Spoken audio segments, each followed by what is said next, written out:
All right, y'all. What's up? Welcome to another episode of The Wiley Show. First of all, I got to say this because this whole workout regimen have been amazing, right? That's how I like standing. That's how I like going out. First of all, I love it. Now, it was a time where I had difficult time sleeping. I got on medication, and the medicine was just making me just drowsy. It was making me drowsy, eat, drowsy. And I felt like it wasn't really helping me with, the depression. I'm like, it's not helping me. And when you go to these doctors, these psych doctors, right? They're not a psychiatrist. Their whole sole purpose, medicate. And so one of them just slipped up and said, do you exercise? I was like, not really, here and there. And so I would try it and I would stop. I would try it. And then just one particular time, for the last, I would say going on 4 months, I have just been in the gym every single day. Doing the gym and not focusing on the medication, my sleeping have gotten 1000% better. The depression have pretty much is down, you know what I'm saying? And I can really think better. I'm not as agitated, right? Losing the weight, sleeping better. I can just tell you it was a time where I had to have medicine to sleep. I had to have any type, what other that type of thing, a melatonin, but a lot of it just to sleep. I just could not sleep. My mind would just be racing, like thoughts would just be racing. I'm trying to do 55 things. And I'm like, well, it's something I can do. I don't want to have to do medication because I don't like how the medication make me feel. So I was like, okay, let's try the little bud, the little kush. And I didn't like that, how that made me feel, because that's a very expensive thing. I might as well do the medicine. At least the medicine is free. So I said, hey, let me just get a gym membership and let me just do it, right? Every single day. So I'm in the gym, burning calories every day, burning sweat, but I'm burning energy. So by the time I get done with my day, I close my day out by working out. And so I go to sleep. I'm tired. I'm already tired from doing schoolwork, tired from doing doing my radio broadcast, doing my YouTube broadcast. I'm actually in the gym. So baby, I'm Gucci and I'm in the bed sleep.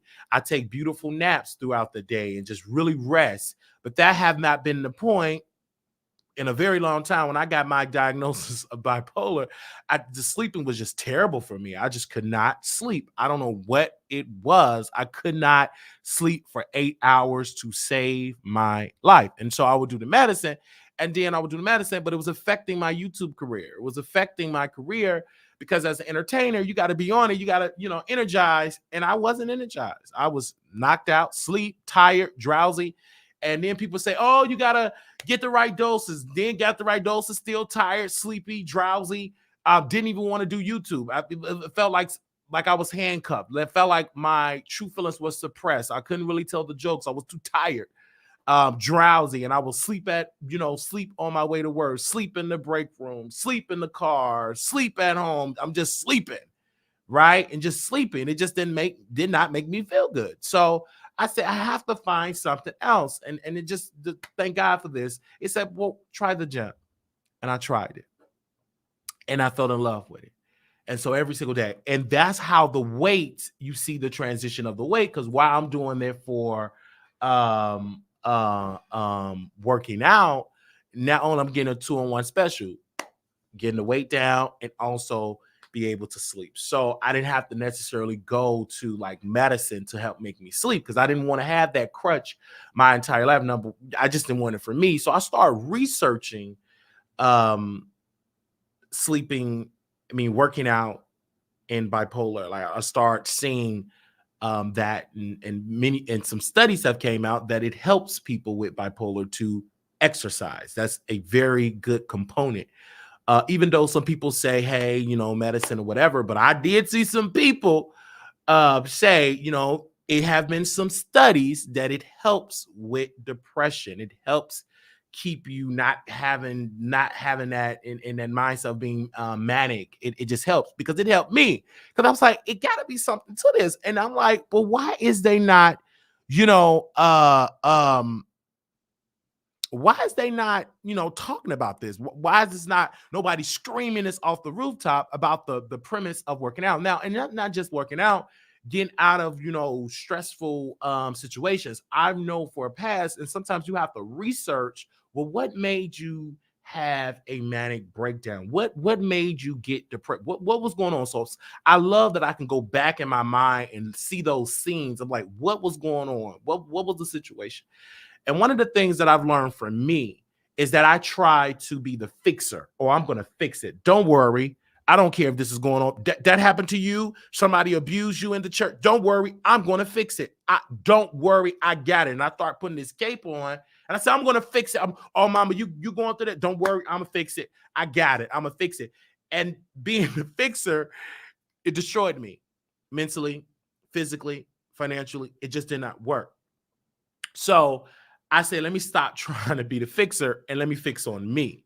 And then everybody else will just have to fix on themselves. And I will still try to be the fixer. I'm going to pray. That's the only thing I can do. Get on my knees, say, Lord Jesus, you see this thing that just going on. That's how you have to do. And so even when I went back to Chicago, I understood. I said, okay, let me still help my grandmother. I could only help her because that's a skill. That's a skill I have. I'm gonna go see her. Then everybody else, y'all go fend for yourselves. I'm gonna go to that nurse home and see her. And then when all the noise happens, I'm in the gym. So that's how I get to navigate through the noise.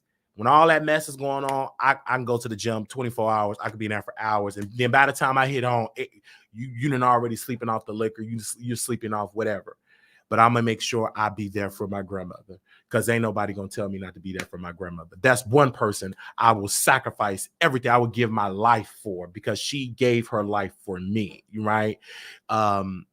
So that's one person I will be there for.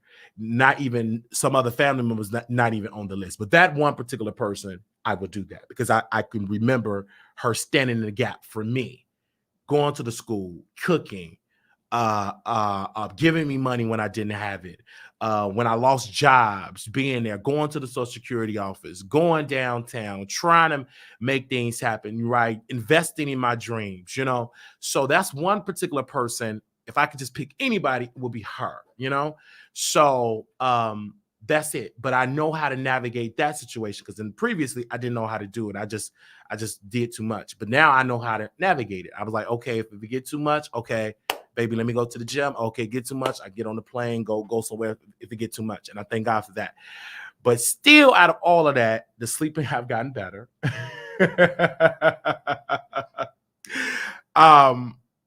Weight loss and my eating habits have gotten better. It was a time in my life where I would just eat out every single day, and that wasn't good. Flaming Hots, whole pizzas. I mean, I would go to West Clucking every single day. That's why Angie, the owner of West Clucking, and I am praying for her family. They did lose somebody in her family, her and her husband. But I would go there every single day. I actually got in contact with that restaurant when it was called Chicago Chicken Scoop, and they moved to Plano, and now it's called West Clucking. But I was there every single day. They already knew my order. They didn't have to, oh, Mr. Wilder, they knew my number, they knew my order. Anytime a restaurant, people know your order, know your voice, you there a lot. So I would go there, literally every single day, eating a 6-piece with mild sauce and lemon pepper. Then it upgrade to 13 pieces with lemon pepper and mild sauce. And I would eat it every day. And that's the weight gain just went out the world. So now when I stopped going to West Clucking, I haven't went to West Clucking since the last time we did a meet and greet, and that's going on almost a year. I cut back on the fried food. I cut back on the sodas. I cut back on the Doritos. I cut back on the honey buns, on the donut, the things that I love. I cut back on the Red Bulls. I haven't had a Red Bull in months. I cut back on the sugar. And so that's what made me, help me sleep as well, because I felt like those sugar rushes affected my sleep. All that caffeine just affected, because you got all that caffeine. That's not good either when you have when you're diagnosed with bipolar, having all that caffeine, because one of the sole things is you need to sleep. But if you got all that caffeine, then you up pacing, and your body need to recharge. So I would thank God that I was able to not do the Red Bulls, because I used to do it every single day, because I used to like that rush. I used to like that boost of energy. I used to love it. And already I'm having energy, because when you're manic, you got that energy, then you got a Red Bull. It's like you're manic manic behavior is on steroids. And then you have this crash and then that depression. It's almost like a train wreck. And I was like, oh my God, this is not good. Not a good mixture. So I cut that out. So I'm sharing this story because it is some people that view this show that do battle with bipolar and anxiety and depression. I cannot tell you working out may not work for you. But what I will tell you is try to find alternatives, do your research, be your advocate for you. And one thing for me that helps me not be as depressed is music. And I love to listen to audible books. I love to listen to podcasts. I like to listen to Minister Farrakhan. I like to listen to public speakers. I like to listen to I love to be motivated. So if you find yourself depressed and all you're watching is violent movies and all you're watching is rap and you're drinking and you're smoking and maybe you need to like, okay, let me get something positive. Let me listen to some gospel music. Let me listen to some jazz. Let me listen to some clean hip hop. Let me go out on a walk and let me listen to this new book that is out. I love that. And I love, those type. And so when I do my show, you can tell I'm not just watching mess all the time. No, I am messy because I could be messy, but I also could do a whole show and talk about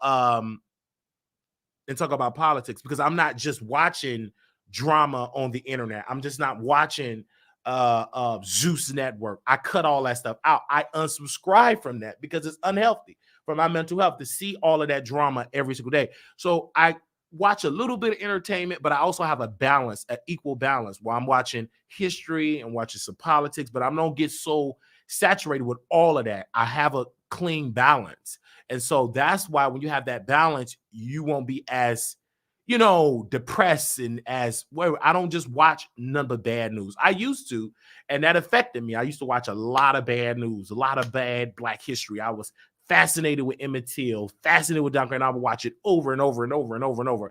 I would watch what the police do, and I would cry, and it would affect me. I remember when the Sandra Bland story came out, I was watching it over and over and over, seeing what her sister said, what her parents said, what this person said, what is this protester, reading the articles, and that affected me, and it broke me mentally. So that's not good to read that material and to see that material, all of that bad stuff all day, every day. You have to have a balance. And so that's why when I do the show, I have a balance. And that's why when I wake up, I listen to music, I listen to a podcast, I listen to an interview. I'm not just watching this particular sector. I don't do that.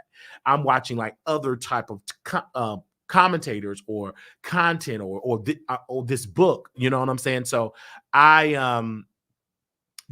like to have that balance because when you have that balance, you won't be as depressed. A lot of people is so depressed because all you watching is depressing things, depressing movies, depressing music, depressing loved ones, depressing relationships. So it's difficult, and it's no medicine, in my humble opinion, is no. It's no medicine that can erase that because you're on the medicine, but it ain't gonna last long because you still got a depressing husband, a depressing situation, or a depressing relationship, a depressing job. So you still got to change, just like a drug addict. You still got to change people, places, and things, in my humble opinion. You still have to change that. Yeah, you could have all the best medication that money can buy, but if you still in a toxic, depressed state, then you still will be going through. It's like you're putting a Band-Aid on a wound, but not addressing and trying to sew up the wound so it can heal. You only just put like a temporary Band-Aid, and that Band-Aid is something temporary.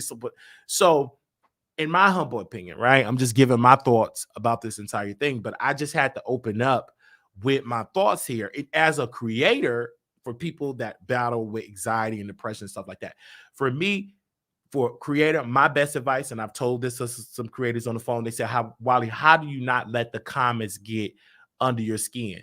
Number one, don't focus on the comments. Just do your content.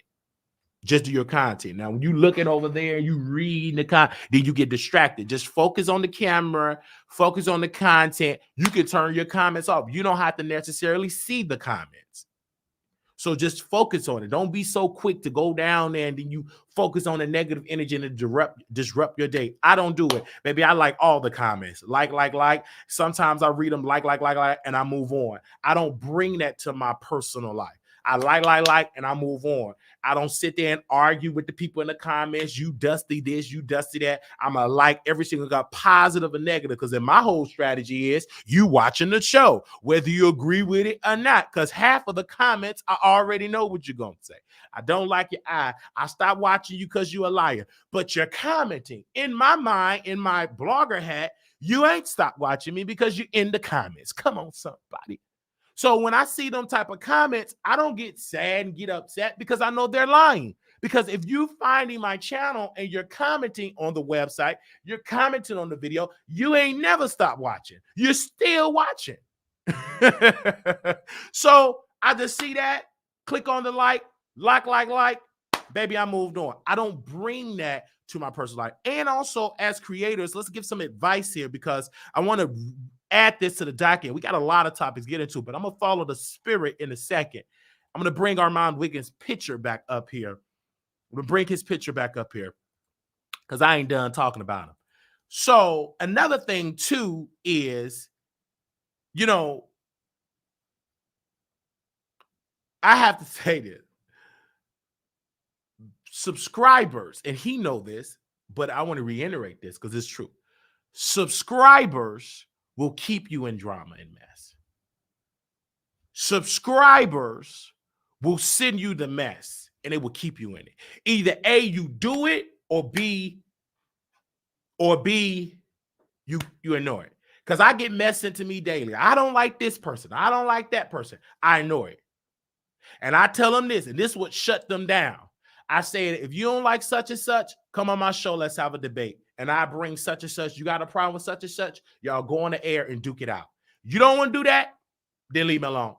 You'll be blocked. You come to Instagram with it, anybody know, do you want to come on the show? No, I don't want to come on the show. You block.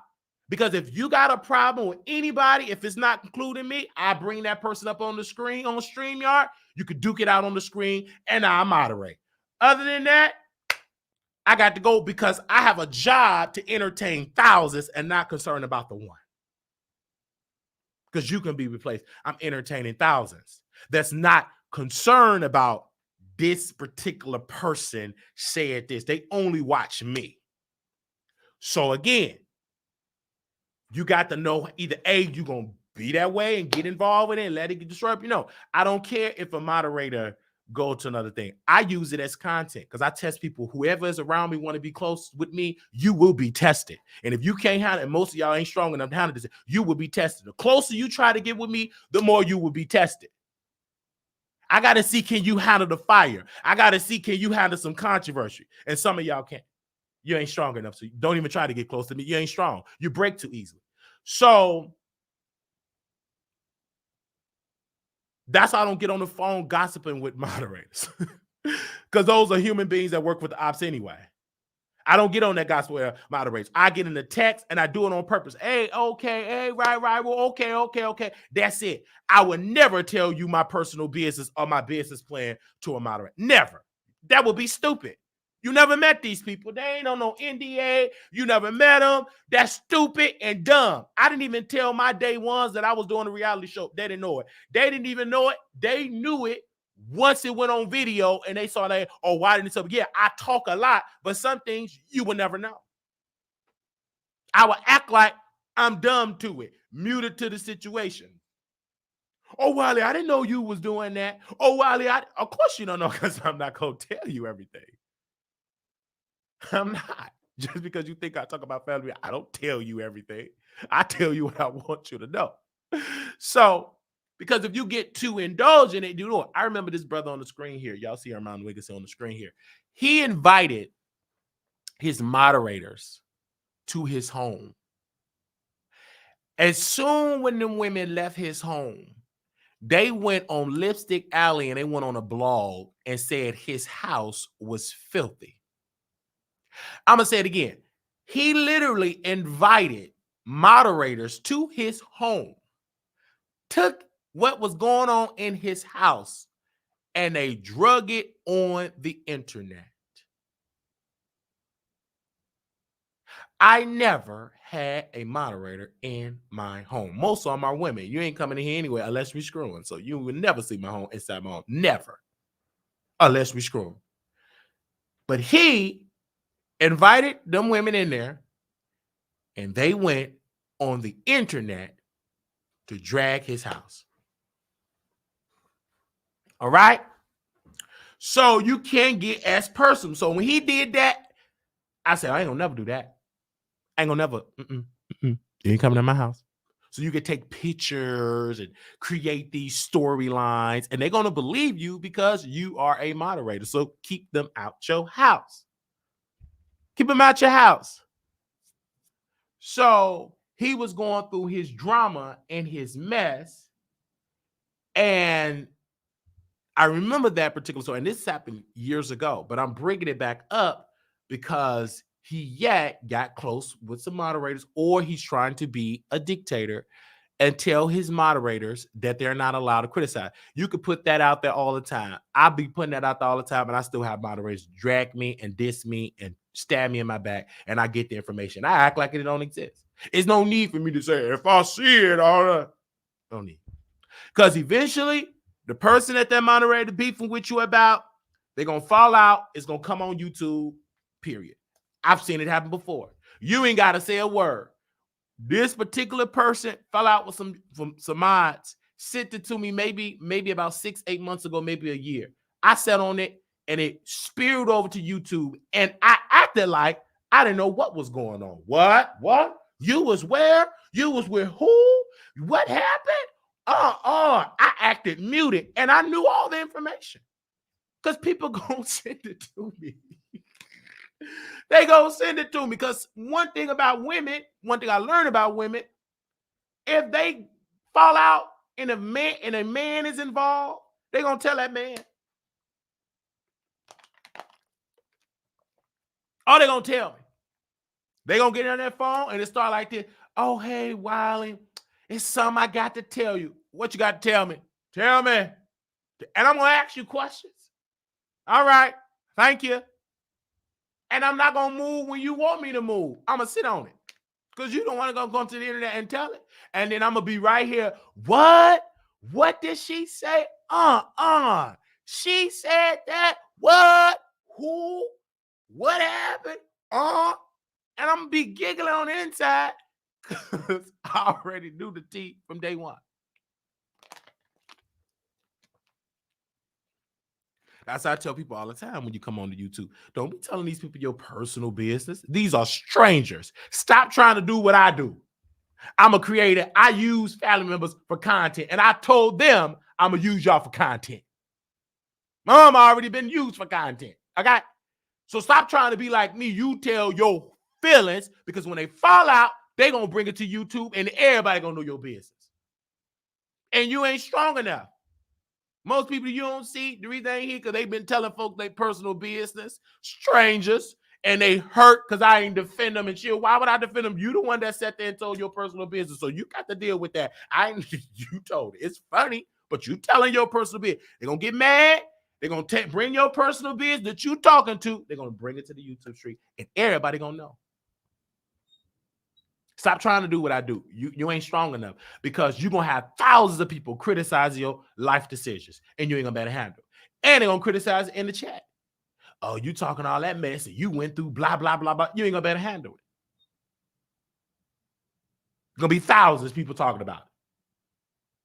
Did you hear about Wiley moderators and blah, blah, blah, blah, blah? You're going to be up for a discussion. And I'm going to monetize all of it because I'm going to get a coin.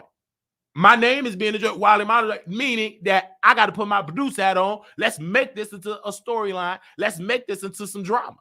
You want to be messy anyway. I don't like to be messy behind closed doors since you want to be messy. Let everybody see the mess. And let's all talk about it together. We all want to know what's going on because we're going to know anyway. Just like this brother's on the screen here. I'm in TGIF chat. Deborah, she trashing me in the chat because she's still mad because this man you see on the screen called her everything under the sun but a child of God. And she's still mad, running around these YouTube streets because I didn't defend her. But she didn't tell the world that she was being messy in the chat, being a double agent. And she tried to go toe to toe with this one. And one prepared, got cussed out, and she was crying and begged me to go against Armand Wiggins. And I called Armand, and he sent me the evidence that she was being shady in the chat, like she be shady in this chat. And many people been told me about it, but he didn't know. I'm way more nicer than Armand because he saw it and dogged her, and she left that crying, begging me on that DM, crying. He hurt her feelings. Well, why you over there, dear? Good, your feelings should be hurt. And I ain't your daddy. What I'm defending you about? You don't even donate. So you the last one. Certain ones that are going to be defended. Whoever donate the most money, they're going to be the one I'm going to defend because you donated. Rest up. She said that she cried. He said that about me. He called me a swollen ankle B. He showed this. But then she be messy in the chat. Be so messy in the chat. And viewers was telling on her. Yeah, we tired of you, Deborah. She messy. And I guess she was emboldened. I said, I ain't gonna know if you gonna leave. Because she went over there to Armand, being messy with them people in the audience, talking mess. Armand dragged her for filth, and she left there crying, begging me to help her, protect her. Didn't do it. Just like Wendy Williams called her. Dragged this man and thought I was going to protect her. Nope. She did all that cussing, all that dragging Armand Wiggins, and that man dragged her for filth. And she lied to me and said, I don't watch his show. That's a lie. Because that woman, Wendy Williams caller, was listening to this man's station head. And she called in and she was pissed because man, I made up. We got a dysfunctional relationship. You could, one day, I could hate his gut. Then the next week, we could be doing a show together, eating fried chicken and dinner rolls. This is a brother love-hate relationship. Ain't no use. You just get into the entertainment factor. Don't get too deep in it because you're going to end up hurt if you see me and us sitting down, interviewing people on the red carpet. So don't get too deep in it. Take it as a joke, as an entertainment, but don't get too involved in it because we could be throwing each other under the bus today, and tomorrow we could be on a reality show set making money. So don't get that deep into it. You don't know if I talk to this man behind the scenes and we just kick it. You just don't know. It's no need for you to get that involved. Take it as entertainment purpose only. Go home. Put your wig on. Put your bonnet on. Put your feet up. Eat your popcorn. Drink your wine. And enjoy the show. Don't get that confirmed with this man. Because if the right dollar happened for each of us, we'd be right there in L.A., Georgia, baby, in Taiwan, and making money. All right? So don't get too that deep involved in this. It's not that deep. This is entertainment. And I had to tell Angie from West Clucket. She was like, is this a real beef? Because it seems so real. And I was like, no, this is all YouTube. This ain't real. This ain't no real beef like Tupac and Biggie. Man, this real beef. Man, he can come in this restaurant. I buy him a 6-piece of lemon pepper and mild sauce and a large soda, and we go out for some drinks. It ain't real. This is entertainment. We don't want to see each other hurt. If something would have happened to either one of us, we'd be breaking down in tears, crying. This is all entertainment. This is all for me. It's all entertainment for me because I don't take this stuff too serious. It's entertainment. Because first of all, if it ever gets too harmful for me, just cut off and move on. It's entertainment. It's funny entertainment. It's not that serious. This ain't the West Coast versus the East Coast. This is two men talking about each other. And one of them just so happened to have a cockeye and bipolar. All right. Once that all that type of stuff happened, you should understand. Baby. But this brother did that. Now, I have some moderators, they leave quietly. They moderate from other channels. They don't say a peep. We still follow each other on Instagram. we good. Because those are I know the ones that truly got their professional life in order and those that don't. I have some professional moderators. Baby, they moderate from the Wiley Show. They didn't agree of some of my stands. They didn't agree of some of my direction of the show. Guess what? They gone. They still follow me. We still see what each other posts. We good. Because they got their real life in order. This is a hobby. This ain't none real, like a career, hundreds of millions of dollars is on the line. This is all entertainment. This is all. When I decided to leave and not do the beef sector anymore, many moderators disagreed with that. They wanted me to stay in the beef sector. I decided to leave. They decided to stay. But when every time I go back to the beef sector, they'll send me beef sector material. And like we ain't skipped a beat. They'll send me beef sector material. They'll be in the comments because I'm back singing their language. When we come back in about 30 days, going back into the beef sector, you'll see the same moderators in the chat. Same, they send me DMs. They'll tell me not to go to Brianna channel, go to Brianna channel, not to go to the other don't go to Jay Wilson channel, don't bother Uncle Tim, don't bother Tracy. They'll say the same thing. Other than that, we don't be discussed because we ain't in that sector. And we're grown adults. We have an understanding, but you do have those that don't necessarily have an understanding. And that was Miss Deborah. She was one of the ones disgruntled, and she the only moderator out of the history still want to troll about me and TGIF. And I always invite her to hit the link and we can have a conversation. She never want to hit the link. If you so beautiful, if you so rich, and you look good, that she told me that she was on magazine covers. If you all this, hit the link so the world can see you. You're calling for Brother Wiley. Hit the link. Why don't you hit the link on other shows so we can see you? Because you ain't nothing but an obese, no neck, pus, bumps, lesions coming out your cheeks. That's what you are. Stop trying to troll me. You ain't strong enough. You couldn't even handle Armand Wiggins. But what make you think you're going to be able to handle me? You the only one in TGIF got something to say. You went on over there to the other channel. You thought that was going to work. It didn't. You did all that talking. Now you look down when all the receipts, and I sent to your email, he want to sleep with me. Private conversation, want to sleep with you. You look stupid and dumb. You a woman in bedroom man activity. Your heart gonna be broken. So go ahead and keep trolling. Talk to yourself about me, because you can't even say my name over there. Why? Because I made sure to get blackballed over there. You couldn't even say my name if you wanted to. And he even told you to stop saying wow, because we took that. You thought it was another moderator, thought they was going to go on another channel. They sit there and they drag Monica from All About the Tea. They went over there to start saying my name, but I went hard against him. He blackballed my name in that chat. They couldn't say my name, and they stopped going over there. You think you going to go over there and keep saying my name? I'm going to come for that creator so hard, he going to block my name in the chat, and you going to lose because you ain't going to be able to be. I've been blackballed over there. Good.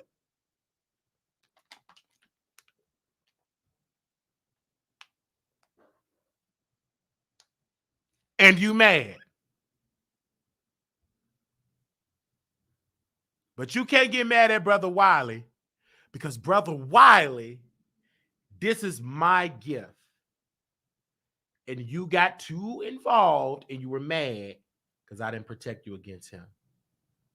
If you fall out with somebody, you handle that. When you get involved, see, I see everything. You may think I don't see. I go back into the chat. When I do the live show, I may not focus on the live show, but best believe I'm going back to see what happened. Let me go back and I get the sides. I'm going to hear everybody point.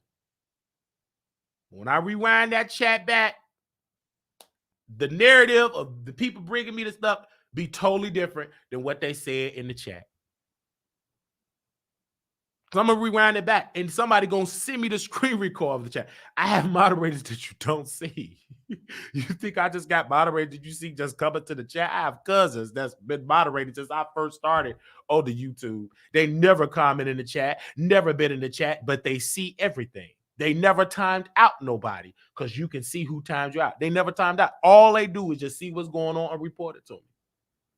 They tell me who on my side, who be throwing slick comments. They tell me everything. You think I just have people that just post in the chat? I've been doing this too long. I need people in the sky to tell me what's going on.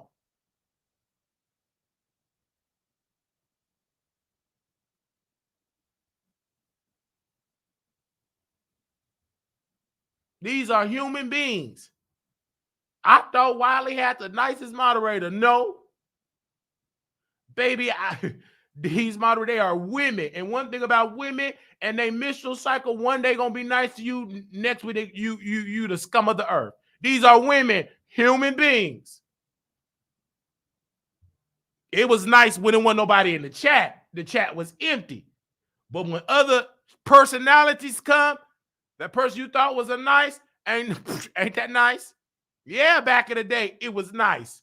Because there was only 5 people in the chat. But now there's more people. Ain't gonna be that nice.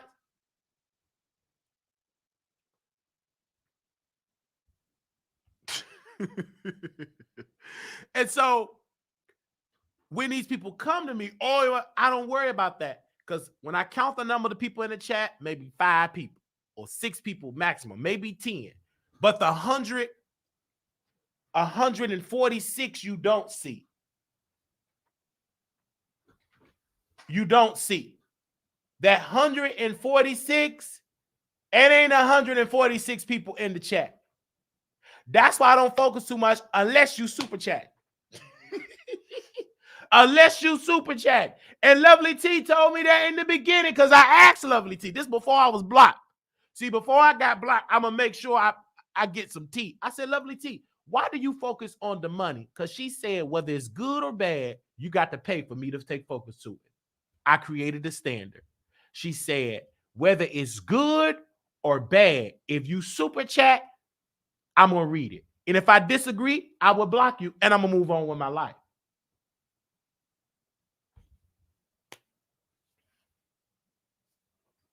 And then you want to troll, send money. If it's a low amount, I've seen Lovely T block the people. Because they got mad when Lovely T had Tracy as a moderator and the B sector tried to get her fired. And so they was in there super chat and Lovely T was blocking them. And they would donate money, not a lot, $5, $10 here. And Lovely T said, take that ish to Tracy channel. Because Fi Babe and the crew, they wanted Tracy fired from Lovely T.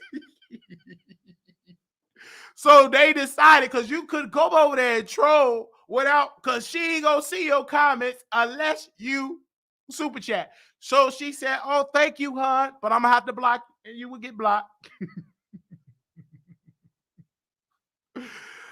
Oh, that was a time. So I was very observant of that. So I brought this brother on the screen here because we posted an exclusive on the chat and an exclusive on wilderthetroll.com. So I posted an article and said Claudia is in communication with Armand to be on TGIF. So let me let y'all see what I'm talking about. For those that have not been on my site, you're under a rock. Moderators, make sure you post the website. So we post this on the website, and one of my team members, she posted it, right? And I said, okay, cool. I have to approve it. I added something to it, but we have to approve it because we were getting receipts in the email. So I said, okay, here we go. So I made the decision to put it on the website. We put it on the website. And so one of the team members or whatever, she reads the comments. So some of the comments were saying, Wiley is jealous of Armand Wiggins. I could tell you didn't read it and that's why a lot of people get gooped because they see a headline or they see a post and they don't read. If you would have read this article, it ain't nothing like me being jealous. I'm actually giving him his props. If you actually understand, I'm actually giving this man his props. How can you say that I'm jealous when I'm actually giving him his props? Sources close to Fox Soul revealed that discussions are underway with Wiggins' camp, indicating a keen interest in bringing him on board. However, it seems the price tag with Wiggins' services comes.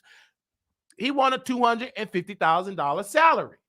If you read the article of my source, this is what I put in the article.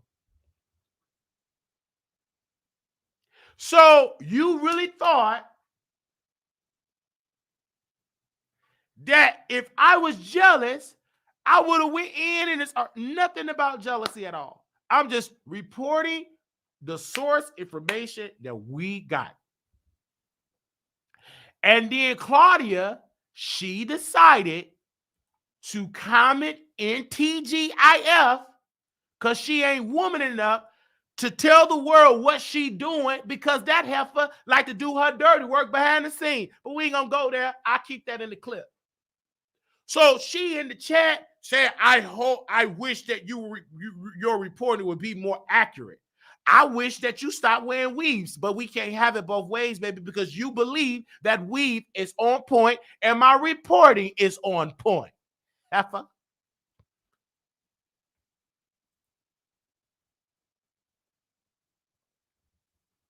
So we do that article, and here we go again. Now, this probably is like the last day of this flop comedian, right? This flop comedian, I mean, I don't know. I thought that she just want to be a part of the conversation. She had been dragging Armand Wiggins and myself. But for Armand, she said, I got 2 words for you, Jason Lee. But for me, that woman still got something to say about me on Saturday. To my unpaid employees, you will never be on TGIF. Wait a minute. Hold up. Why do you think flop comedian performing in front of 20 seats that I really want to be on TGIF? I don't. Not like that.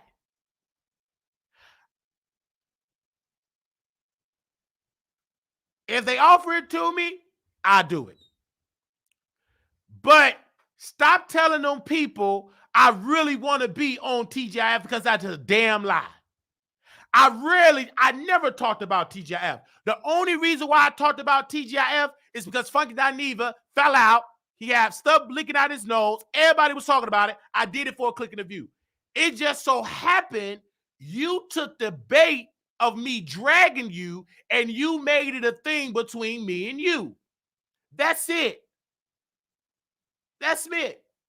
When you was told that you would never be nothing but a wig wearing, hard looking thing, you tried to prove them wrong. You still a wig wearing, but you paid.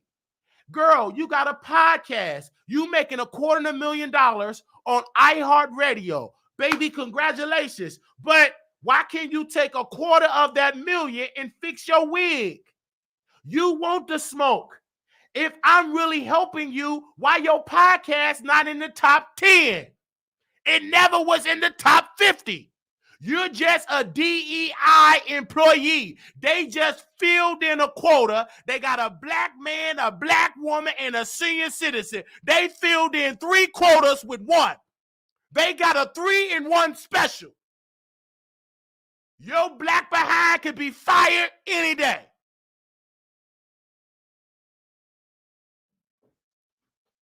So if you so happy, if you make $250,000 from iHeart, then eat it and fix your wig and fix your equipment. You mad. You ain't got nothing. You ain't nothing but a diversity, inclusion employee. That's it.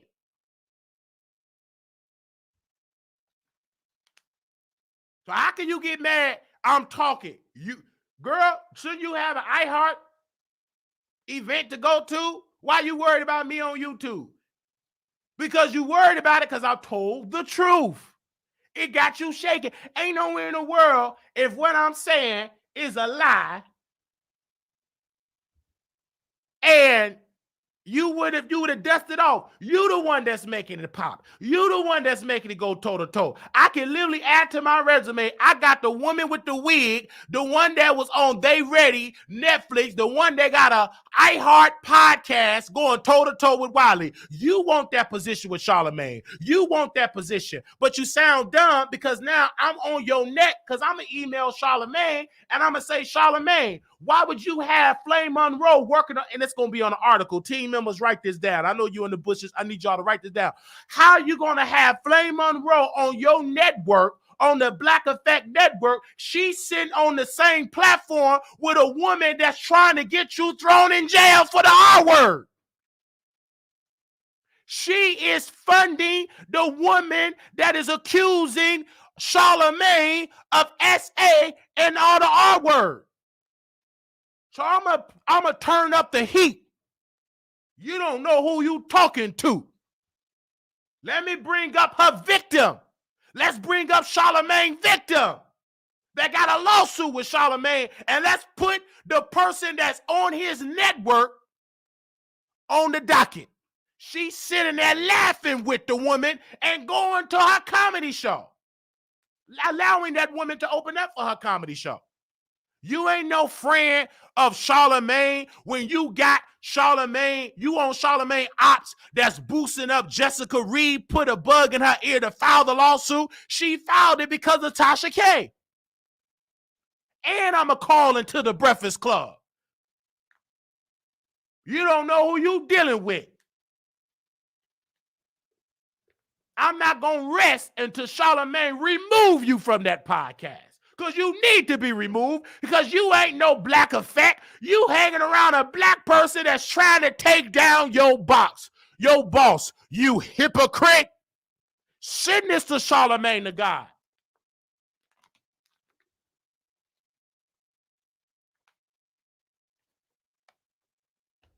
I'm going to make it my business till he remove you. You ain't no ally of the community. You called me the S word and the F word. Let's send that to iHeart and see what iHeart got to say.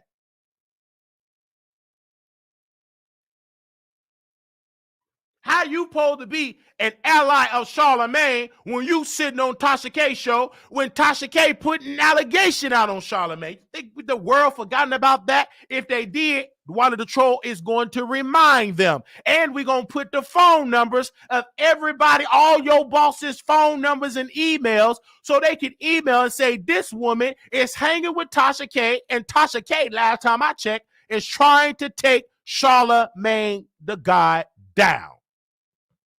And you on her podcast laughing, eating it up, drinking her wine.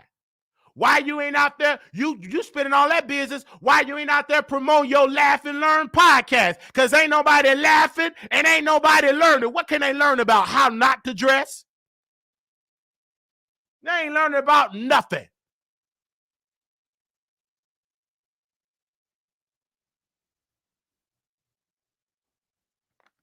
And the reason why they probably if they did remove Jess Hilarious, maybe because she was going against the trans community. I don't know. Because again, when you deal with media people, they do stuff to go viral and then they'll book Jess Hilarious to go get a public statement. I mean, they'll book Jess Hilarious, like, okay, just you got the job, but we're going to make it a storyline to increase our numbers. So we don't know until next week because we got to see what Jess Hilarious got this, what's her follow-up message. Because I haven't heard no follow-up message yet. So again, because I find it real strange that Charlamagne trying to act like he don't know what his bosses are doing. Stop trying to goop the people. Well, DJ, I just don't know what was going on. We had retoting hosts. I'm tired of retoting the hosts and having people in the seat. Who gonna replace? We need 3 people. We know Angela Yee can't be replaced, but man, I'm just tired. I'm not even laughing. Baby, you know everything that's going on. You 50% of owning Black Effect Podcast. You own 50%. I heard on the other 50%. You know what's going on, baby. Can't nobody even poop without you having sources all up through there. Sit down. Stop it. You acting like you dumb and people eating it up.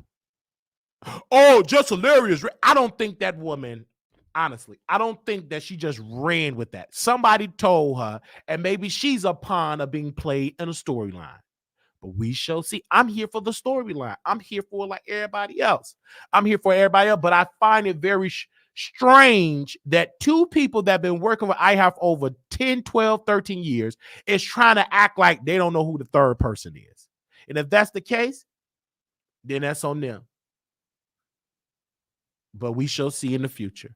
Because again, we shall see in the next week or 2 who's going to be holding that spot. Okay. Now, if they don't give it to Just Hilarious, then I don't care because it's not even Black owned, to be technical. It's white. It's a white owned conglomerate. So whoever gets it, whoever the white people decide to put in that seat, that's who they're going to put in the seat. It's not Black owned. So whoever gets it, gonna get it. Whoever don't. But I feel like Just Hilarious should get it, and let me tell you why. Because Just Hilarious have been putting in the work. She really wants it. It's difficult trying to be a comedian. That do you know how many shows you have to do? Do you know how many sets you have to do to make ends meet as a comedian, baby? You got to work. You got to hit. You got to do 2 shows, sometimes 3 shows a day to make your money. Do your 45-minute an hour set. You got to do 2 shows on Friday, 2 shows on Saturday, 2 shows on Sunday to make your bread. And you got to do that every weekend to make your bread. And then when Uncle Sam take out, your manager take out, baby, you working. You working. That's why people like that flop old senior citizen comedian. That's why she got to do YouTube, podcasts, sell lip gloss, wigs, Viagra, brass knuckles, audible books, reality shows. You got to have about 15 jobs because this job alone ain't paying you. Only ones that's really, really making it and that really can do about 1 or 2 specials are good is the big ones, the legends, the Dave Chappelle's, the Chris Rocks, the Kevin Hart's. Baby, she ain't on that level. That's all she got to do, 2, 3 shows. While she worried about me being an unpaid employee, she still got to work in this place in hopes that they come and hopes that she get her money. This got to be a rude awakening for her. This is where she have to perform. And that's why she mad. And if she don't agree with it, then stop responding to me because I ain't going to stop talking about you. I have bipolar. I'm just getting started. I'm having fun. You the one that's upset. My unpaid employee ain't going to never be on TGIF. You a liar. If the right white man want to see me on TGIF, I'll be up on TGIF. Stop playing with me. If the white man that want me on TGIF, I'll be on there. Period. And they don't even have to tell Claudia or get an approval from Al because they are the employees. They're not the boss. Baby, 1 phone call, they can call me right now. Hello, Mr. Wiley. We want to book you on TGIF. Do you want the job? Yes. I'll be right up on there. Now, they may be pissed. Claudia may be pissed because I drug her about her feet. She may be mad, upset, but either she going to do it or because she can't just leave because she'll be sued. The right white man that owned Tubi, he give me a phone call and say, brother, I want you on the show. And I'll be right up on there. And ain't nothing they can do about it but just be mad. Flame Monroe. Didn't Funky Dineva say, I want to say your name direct. Did he say you would never be on Fox Soul? And guess what? You was up there with that wig. Come on. Stop playing with me. Stop trying to speak for them white folks. You don't know what they gonna do and who they gonna book. You don't know. Didn't Funky say you would never be on there? And you bragged and said, I guess today is never. Ain't no worry about it.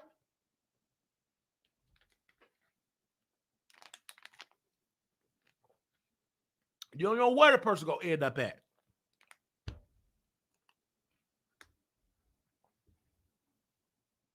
You don't know who they gonna book.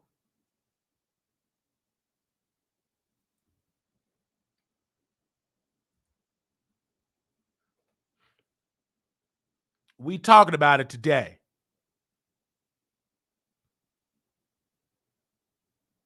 And this is my show. And then people say, you got to kiss people butt. I don't want to do it. I'm happy where I'm at. Baby, I all what they have, I can get it. Stop begging these people. We have one brother that was in Hollywood doing all that butt kissing, begging. Let's put him back on the screen. Begging them white folk. Begging. You know what happened to him? He got his heart broke. As long as you was doing it in your house, in your room, getting your cash apps, your super chat, you were just as happy. Soon when you thought that I can make it to the mainstream, you got a rude awakening of rejection. They didn't give a damn about them numbers. They didn't give a damn about them veneers. They didn't give a damn about your eyebrows got cut. They said no. He was hurt. He was hurt. Baby, you can kiss people butt and still don't get the job. People been kissing butt in Hollywood for 50 years. They ain't been on a movie, never. You can kiss butt and still won't get it.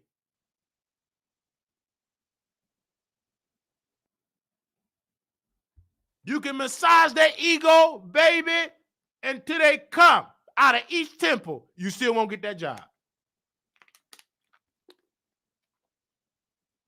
And still broke. You'll come out better building your own platform. Build it. Then you have more leverage. Then they be like, oh, okay. Look at Wiley. Okay. Look at Armand. Okay. Then they will have to come to you. You got leverage. They just can't play with you because you know the business. You know the game. You built a company. The problem is some black people try to get a shortcut. They think the grass is greener on the other side, and it's not. Not all the time. Go and build it yourself. Go and build it. Get your own website. You don't need to beg to be on the Shade Room. I got tired of begging to be on the Shade Room. Sit in the neighborhood, tired of begging. They told me no. They gave me their butt to kiss. Hollywood Unlocked blocked me. So I created my own entity. Water the Troll. I create my own. You told me no. You said I ain't shit. One person said directly, you look like shit and smell like shit. I said, well, kiss my ass. I create my own, and it's going to be better than what you have. I ain't going to tell you the blog that told me verbatim, that told me to kiss their ass. They ain't going to never post me ever. As long as they got breath in their body. I said, well, ain't used to me begging no more, sitting on them emails. I'm going to create my own. And these people that I never drag. I said, let me create my own. Create my own. Create my own website. Create your own. Baby, just create it. Because you sit and beg these people and they will break your heart. My heart was broken. So either A, drown in your sorrows, or B, build your own stuff.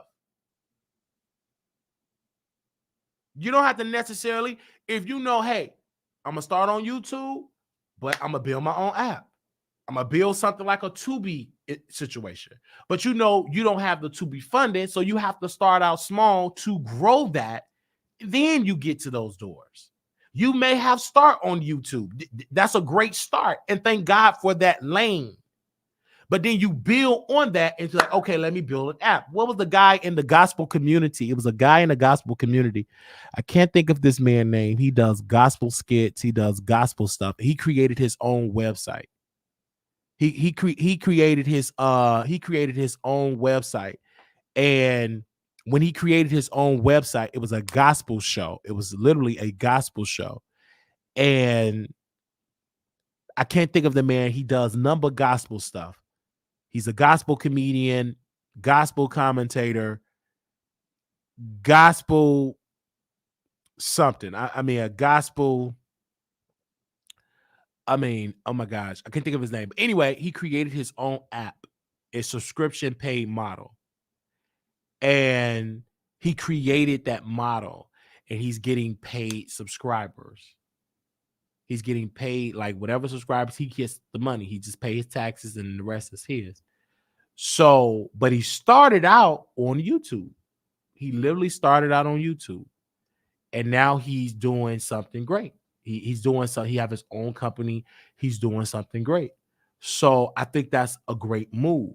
So it's so many other people that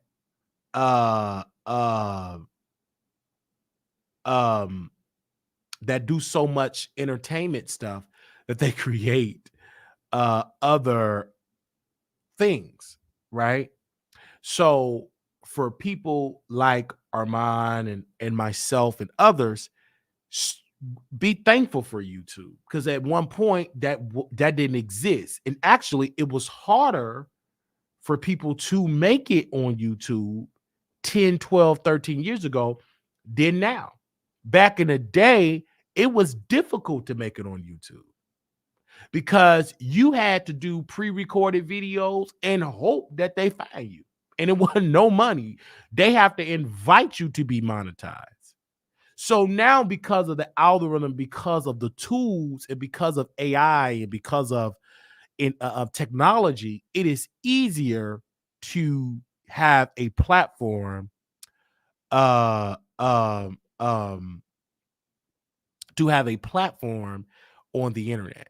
It's easy now. It will still work. It's work, but it's, you got tools to give you some help, I would say. You still got to work for it. You know what I'm saying? You still got to work for it, but it's easier. Because how do I know that? Because I am a living witness of that. Hello, I've been on this forever, and it was difficult to crack it, to get an audience, just to get an audience. I ain't talking about to get 300,000. I'm just to get 50 people to watch you. So now we get that, quadruple that now. So you got to continue to do it. So we're going to encourage anybody. But I just think that brother, he still got to learn how to take criticism. You got to learn how to get dragged, because I get dragged daily. Baby, I get dragged daily. Baby, I get dragged daily. You know, the Bible said you reap what you sow. If you out here throwing out rocks, baby, they going to throw some rocks at you. And if you can't handle it, then you stop giving out that energy. How many women have Armand Wiggins dragged? How many women have I dragged? So I can get mad when a woman, I can get mad, but you know, don't drown in your sorrow. Do what I do. Okay, you did that. Okay, let me study you. Okay, let me clap back. Like I did at Flame Monroe. She got a lick in and I'm finishing it. And she can't handle it. Maybe her equipment is bad. She performed in front of 20 people. And I'm going to hit you. I'm going to study you and I'm going to hit you where it hurts. Baby, you performed in front of 20 people. I've seen YouTubers did meet and greets with more numbers than that. And you, a 65 established comedian. Stop playing with me. And you're still addressing me. So the more you still want to address me, the more I will knock on your door. Now, but you got to be able to take the criticism and still entertain. Like the more they, especially if you're a roast show, if you like the drag, you should welcome that energy, right? You know, and then sometimes I can be the baby face. Sometimes I could be the antagonist. Sometimes I could be the bad guy. Sometimes I could be the baby face. The baby face is the good guy. So it all depends, you know, what you want to do on YouTube. And if you don't want to do this commentary sector, like a viewer told me, There's plenty other sectors. It's the it's the sector of the makeup sector, traveling sector, political sector. It's so many other sectors that you can do. And babyface is a wrestler. Like if anybody is a wrestling fan, they call the good guys the babyface. That's what they say. Most of y'all are not wrestling fans. But if you're a true wrestling fan, you know what a babyface is. That's pretty much the good guy. And if you're a heel is a person that is like the bad guy. Like they're heel. I can play a good baby face and I can play a good heel. You know what I'm saying? So you know what I'm saying? They said, Wally, oh my real child have enough followers forever. I need watch hours. I'm going to go live and face my camera. And okay. Well, don't just say it, do it. You gotta do it. It's no use to you keep saying it because some of y'all be saying the same thing. I'm gonna do it. I've had plenty of people that I met that took my about 3 or 4 of them, and none of them post on YouTube. They have paid their money. I think I was doing like $200. I get on the phone with them, give them strategies, and baby, they ain't post not one video. I guess they just wanted just to pay me the 200 just to get on the phone and just to talk about, just to have me on the phone talking. Because then when I look a year later, almost 2 years, they didn't post nothing. They didn't post. That's I just guess they just wanted just to get on the phone and talk. I guess because I'm like, wow, I did all that, and I didn't get mad because this is why I paid, because I did that before, giving people free sessions, and they never did anything. They never post nothing. So I'm like, why waste my energy? So and they paid, and they never did anything. I checked their YouTube channels, nothing posted. The last student that got on the phone with me for a YouTube consultation, it was about 9 months ago. It was literally about it. It was literally like 9 months ago that they posted a video. Okay. It was literally like 9 months ago. So you got to understand it. I guess they just wanted to hear my voice. I don't know. You have to ask them because they paid the money, but they didn't do nothing. Didn't post, didn't do this. And then I checked in on one of the sisters. She said, well, I don't want to do it no more. I never really didn't want to do it. I thought I wanted to do it, but I don't want to do it. I'm like, oh, okay, that's cool. And I'm glad I told her in the consultation, I'm like, don't you buy that camera. Don't you buy the mics. Don't you buy that new computer. Because if you're not going to do the show, then you didn't wasted that. And she said, man, thank you for telling me not to buy all that equipment, because she gave up with the 2 days. So there's no need to be buying a mic and this. I said, just do it on your cell phone and then upgrade from there. There's no need to be buying all that stuff, No. So, no, not at all. All right, let's move on. Now, woo-hoo-hoo-hoo, I had to open up with that. Yeah, I had to open up with that. Now we got to get into Donald Trump. Now, first of all, I am a fan of Donald Trump. Donald Trump, to me, is one of the best to ever do politics in my 33 years of living. But I feel as though that it is a plot to take him down. I feel like it's a plot to take him down, and I feel like he plays into the plot. First and foremost, a lot of those civil suits, I believe they are really filing it now because they don't want him on the ballot. One of the biggest cases that I'm going to be watching is the Supreme Court decision to see if they're going to remove him from the ballot. If the Supreme Court agree with the Colorado Supreme Court, it will be bad for Trump if he's going to get, and it will be a crisis if you allow him on some ballots and don't allow him on other ballots. I personally believe that they should allow him to run for president. I personally believe that the president should be picked by the voters. I feel like whoever feels some type of way about Trump, if you don't want him in office, vote him out. Don't vote for him, right? Vote for the opposite, right? But trying to prevent him through the courts to not be on the ballot to me that look like you're stealing the election. And it looks like you're trying to sway the public opinion, and it's not working. Because the reason why it's not working, because Trump is still leading in the polls. Now, on Monday, we will be doing a broadcast about the Iowa caucus, and we will be giving our opinion about who's going to win. Obviously, it's a bad storm in Iowa. It's going to be a terrible storm on Monday, so we shall see. But I will be watching the news and getting updates on the Iowa caucus because I want to see who's going to win in Iowa. Then I want to see who's going to win in Michigan, because that is what matters. Not the noise, not the media about who's leading the polls. What really poll that's going to matter tomorrow is for those that's going to caucus for either Trump, Nikki Haley, or Governor Ryan. So those are going to be the three people on the ballot that A, B, or C, right? So whoever is going to do it, whoever's going to win, whoever's going to do this is going to depend on those three people. I believe that the voters vote. I believe that the voters pick. I believe it's up to the voters. I believe Trump, because he's ignorant and he's not a politician, he don't stay on speeches. He's not a person that you can give him a speech and he can stay on cold. He's just not, because he said something in a speech that really is going to harm him in the general election. I got rid of Roe versus Wade. I got rid of it. It was all me.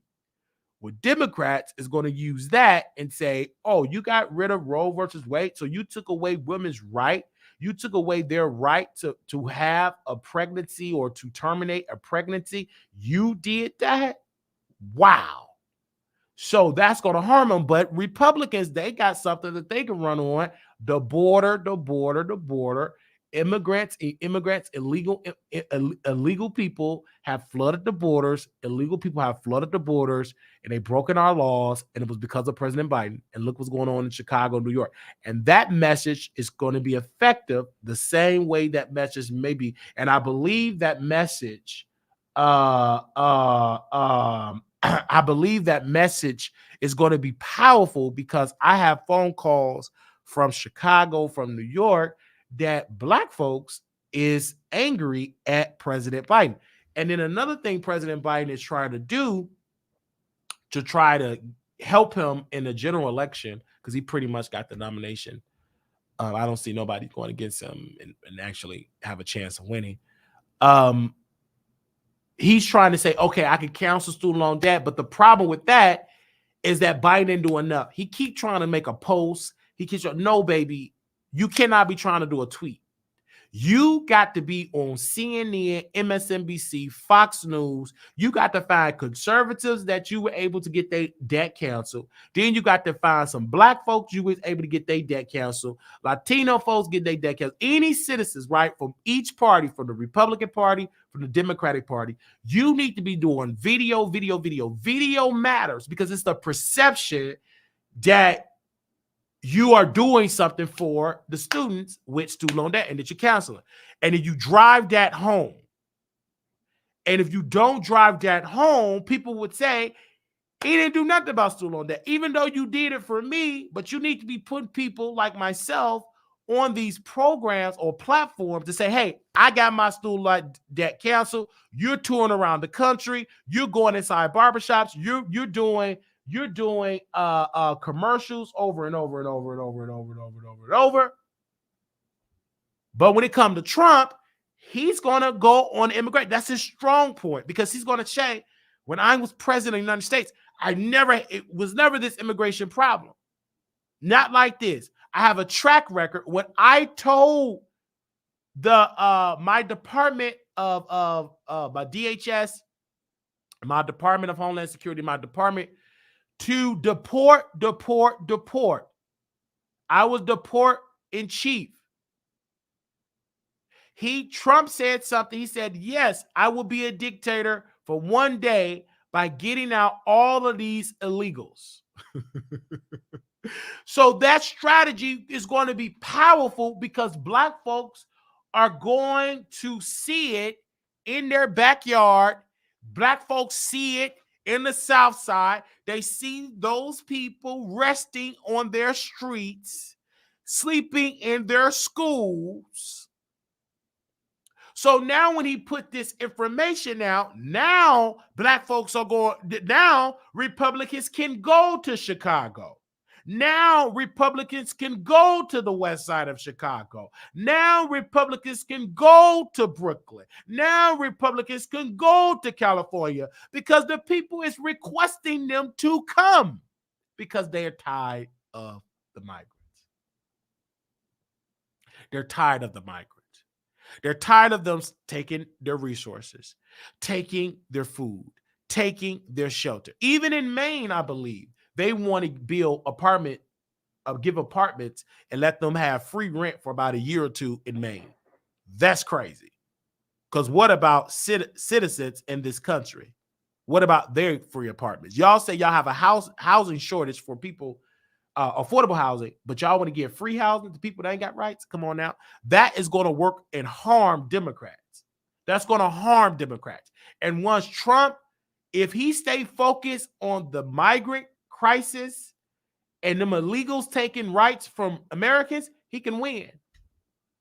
It's no different when Biden, because Trump slipped up during the pandemic, made it a joke, didn't say it was real, it was fake news. Biden was able to show a president that cared about the science, that cared about people living, and he kept coming for him with the data. But now Trump got his pandemic, and it's called these illegals taking the rights of working class. And so those commercials, those black folks, those Fox News, those town halls that he can host in Chicago, it's going to be effective because black folks have filed lawsuits. Some parts of people in the East, West Side, some black people have filed lawsuits against the city because they do not agree that they're housing these people in their neighborhoods. So that's going to be an effective strategy for the Trump campaign if he stayed on message. If he pressed the gas, that is going to help Trump win this election. Only thing Trump got to do is let the black folks that's been affected by the migrant crisis and the white folks that's been affected by the migrant crisis, or anybody else, to do all the talking. Go get the Democrats and use their words, these Democratic senators and Democratic city council, pretty much the people on city council, because they're feeling the pressure. Just put their words in the video and apply that pressure. Put out flyers. I become president. Those people might go sleep on the street. I will bust them back to their country. You put that back, make it simple. See, Democrats like to make it very complicated. No, a very simple message. America first. I will ship them out your neighborhoods and you will get priority because this is your house. If he say that to black folks, you all built this country. How is it that you all came through slavery, Jim Crow, and another group is taking your rights where Dr. King fought for you to get? You just say that, make it simple, say that everywhere, and you will pull back some of that support from Biden. That's why Democrats is baking so hard to get Trump off the ballot. Because if he's on the ballot, they already know his strategy going to be the migrant crisis because the Republicans have planned this the long run. The Republicans are planning this, destroying institutions. They know how to play the game. It's all about power. It's all about power. And until you all wake up to that, do you understand? So that's why they're fighting so hard to get Trump off the ballot. Because Biden, he's going to look very weak on immigration because you can clearly see it was easy to have an immigration problem. They were just in Texas. Who cares? Texas, who cares? That's a Republican place anyway. Who cares? But when the governor in the wheelchair ordered his team to put him on buses and planes, This is no longer a Texas problem. This is an American problem. Because you see it in New York, you see it in California, and you also see it in President Obama's hometown, Chicago. Ain't that where Michelle Obama at? Don't Michelle Obama mama still live in Chicago?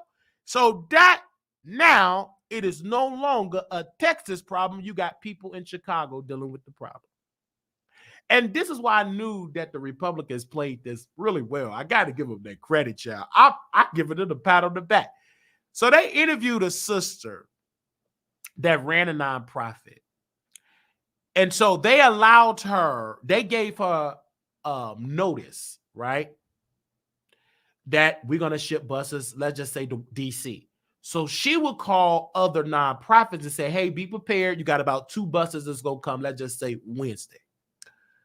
But the Republicans, now it's close to the election, they said, no, we're not giving you free notice. We just busting them. We don't want the Democrats to know we coming. We want to catch them off guard because that's how we win. When they caught off guard, we want to bankrupt their city, bankrupt their state, bankrupt their county. So the Democrats, they said, well, we want to outsmart these redneck Republicans. Wait a minute. We gon'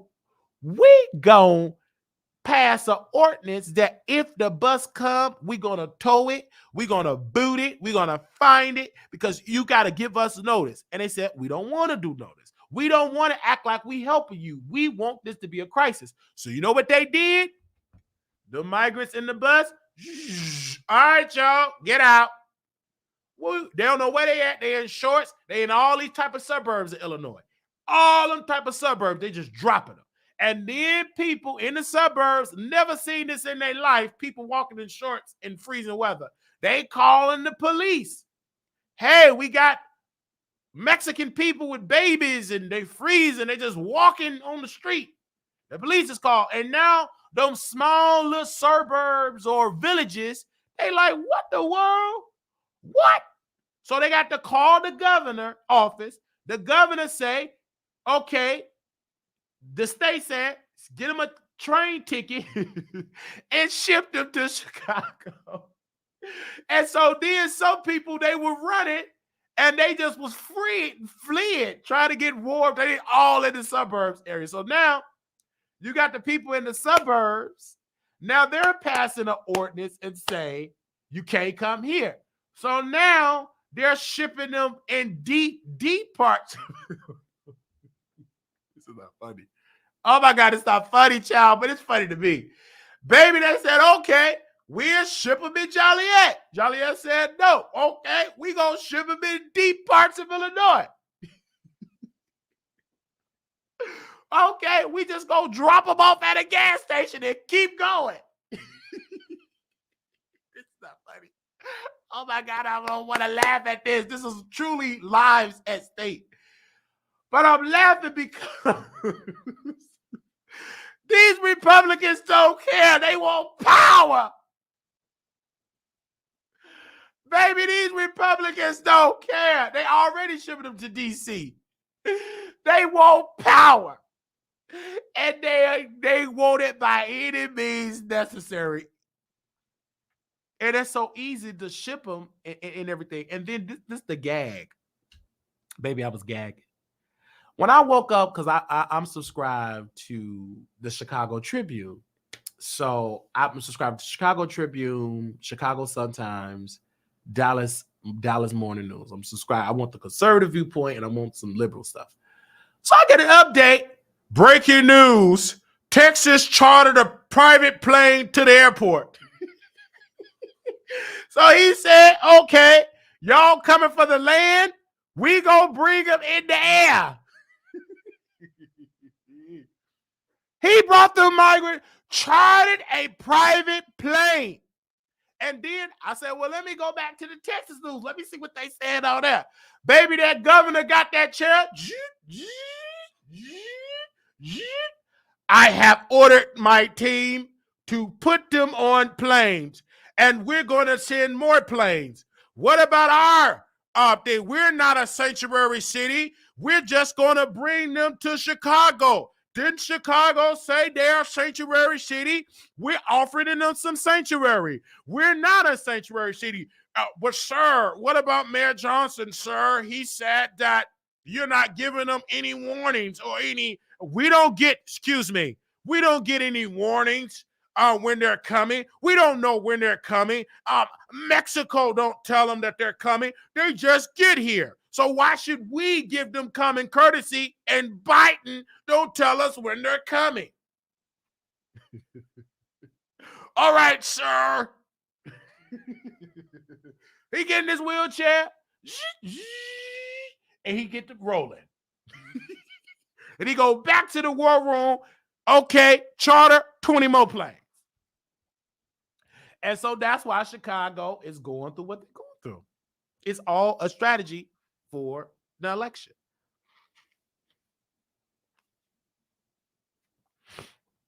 It's all a strategy. And it's to make this man to get reelected. See, while we focus, it's a strategy because Texas have been dealing with this forever. But because they found out that they want a Republican and they couldn't get the Democrats on the jobs, on the economy, because according to the data, the unemployment rate is about 3%. So we can't get the Democrats on it. Okay, the economy, according to the data, even though inflation is high, we can't, it ain't really hitting. So what can we do? We got all these migrants. How about we bus them to these sanctuary cities? Okay. Well, let's try it. Okay, we did one thing. Wow. Okay, let's do it more. Because at first, Texas was letting people know, hey, we coming. They was letting this nonprofit know. And the lady was a whistleblower. She came out and said, hey, I let go. I stopped working with them because they no longer allow me to give these other city notice. And once she said that, that just validates my point because this is a strategy to make him win in 2024.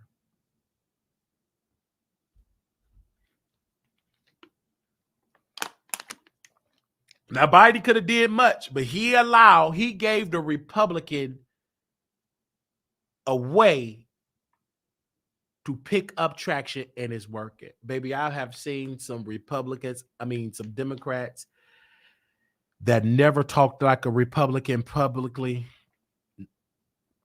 They are now saying on many different levels, we should vote Chicago and go against a situation. We should put it on the ballot and let the voters pick to throw away the sanctuary city. But because Democrats couldn't get it together, and because Biden said what he said, and because they didn't like what Kamala Harris said, because Kamala Harris said it verbatim, please do not come. Do not come. They got mad at that black woman because they always say Kamala Harris ain't been doing nothing. She went to the border.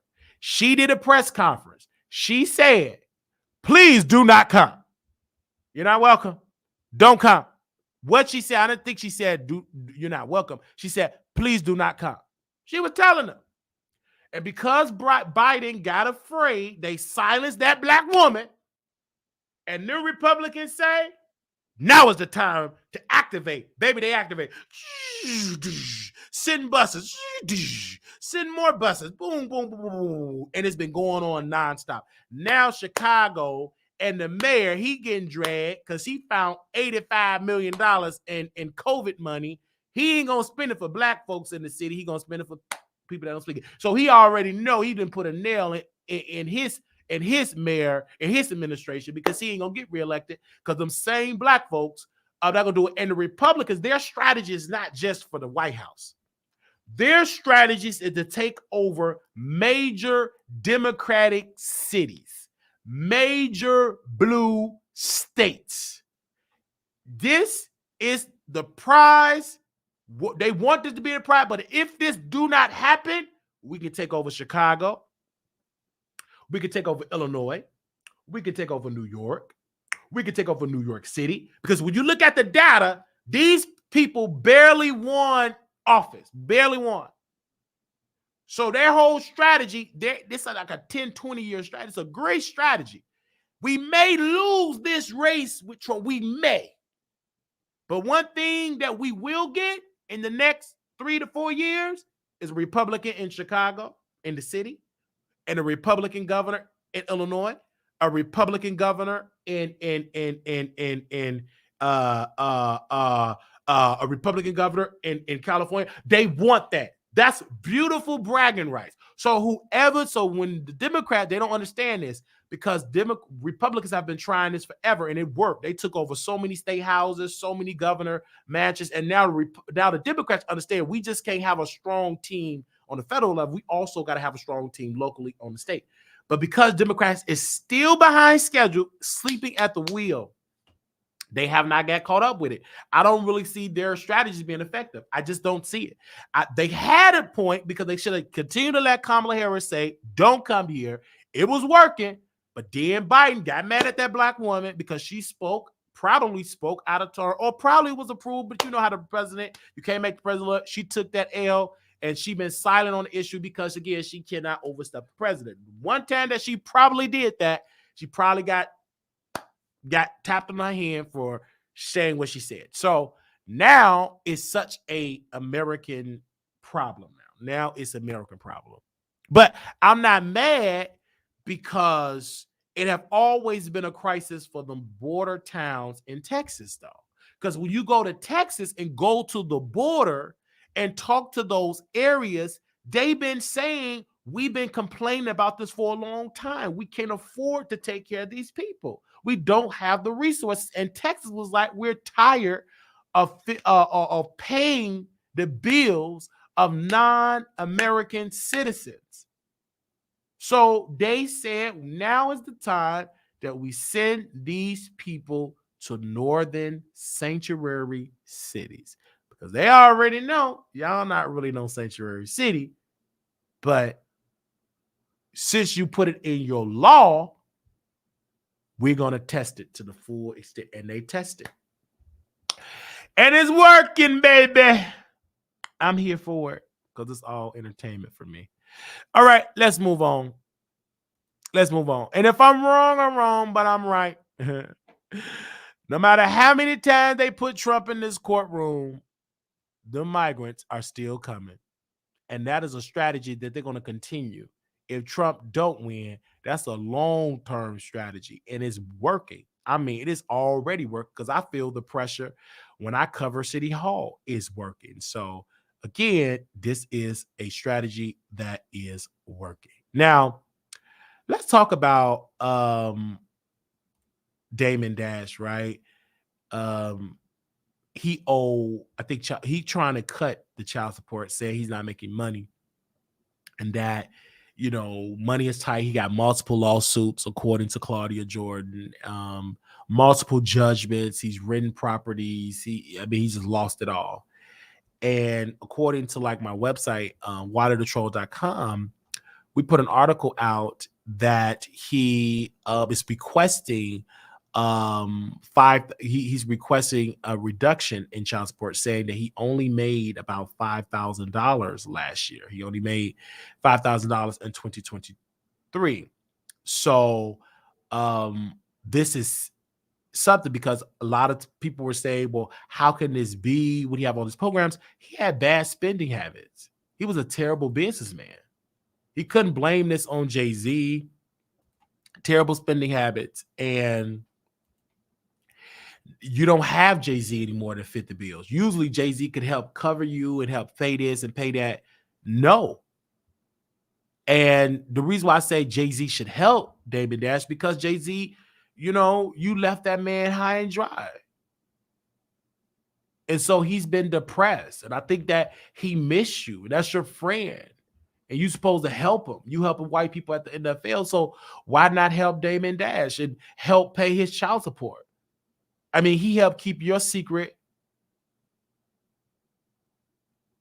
of you impregnating an underage girl and trying to hide that secret baby.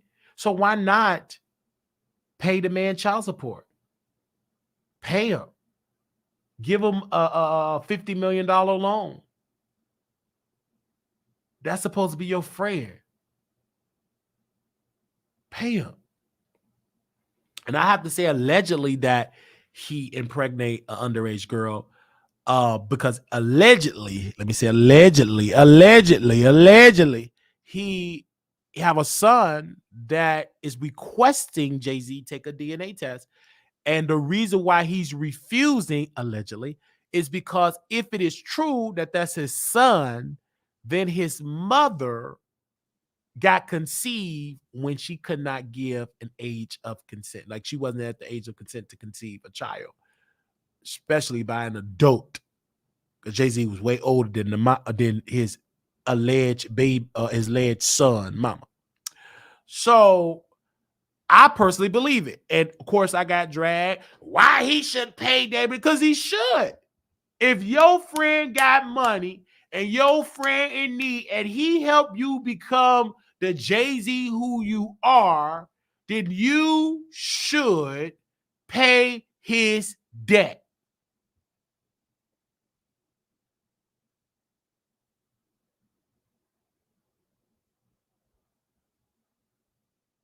You should pay his debt. And I'm just keeping it real. Your friend is in need. Where is you at, Jay-Z? You help Beyonce friends, probably.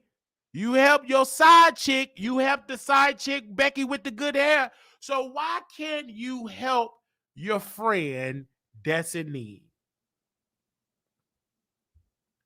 And this is a very sad situation because these guys, y'all want to go out here and get these babies, and y'all got money to protect. And then money get low, they still gonna go after you. Child support is something like that. They don't pray. They will arrest you if you don't pay that child support. They will arrest you in a second. So you can't play these games. They will arrest you.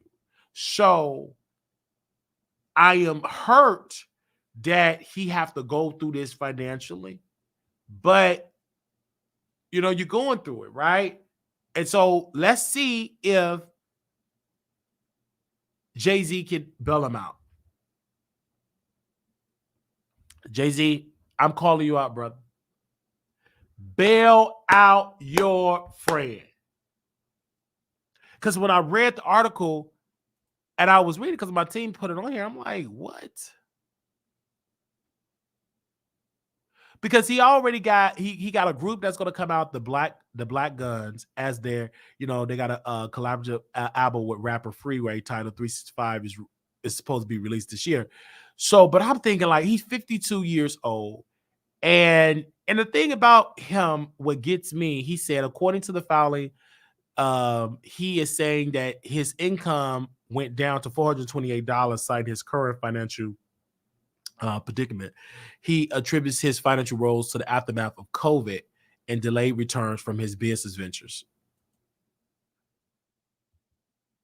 So I don't know, man. Y'all gotta manage y'all money right, because you think when because you thought probably I'm gonna have Jay-Z forever, baby. You didn't. Baby, you should have cut costs. You should have stopped doing on risky investments. You should have got you some multi-unit properties, became a landlord. You know what I'm saying? Put your stuff in some safe investments, because you couldn't take all these big risks because you don't have a superstar like Jay-Z that a guaranteed income that could just fluctuate of cash coming to you. Baby, you can't keep coming out there pretending and living this high expensive lifestyle trying to compete with the public that you better and you make more money than Jay-Z. You couldn't do it. It's not gonna work. It's not gonna work. No matter how hard you try, stop it. You're just gonna get in debt.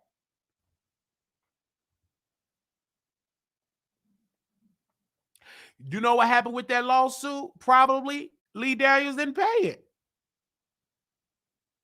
Lee Daniels ain't got no money like that. He have to hope that the studio finances stuff. That's why he had to sue to get the money back from Lee Daniels. See, you be giving money to people and they don't pay you back. Baby, this ain't no time for you to be Santa Claus. You should have put some money away. This is sad that you 50-something years old, and according to this court filing, that you going broke. And that you saying to the people, if I'm reading this correctly, $400 or something that you have. That's crazy. Either you got a gambling problem, a yoni problem, side chick problem. That's sad. But I ain't gonna, you know what I'm saying? I'm not too sad to the point with that because you had it and you blew it. But I'm telling Shay that Jay-Z could be a speed boat for you. A rescue boat. A rescue boat, not a speed boat. A rescue boat to you. Did he have a show on Fox Soul? I thought he did have a show on Fox Soul. What happened to the show on Fox Soul? What happened to the show? Probably got canceled. Baby, Fox Soul don't let that stuff stay on forever. You would have came out better doing them shows yourself. Like these people be talking about they so talented and they so popular. Baby, you'll come out better doing it your doggone show. See, y'all be depending on that. That stuff ain't gonna last long. That's temporary. Why do you think that these other people like Claudia and Al, they all getting their YouTube channel? Because they see the sinking ship. Baby, they know, like, okay, baby, you hearing whispers. And once I saw Claudia getting it, I said, baby, she's the face. Like she's perceived to be the face. Baby, she's saying that this ship is sinking. And I think that you just got to get it together, man. I just don't know what is going on. You said you a boss, but that don't mean nothing if you a broke boss. That's what you told DJ Envy. You said you a boss. You told DJ Envy that you are a boss.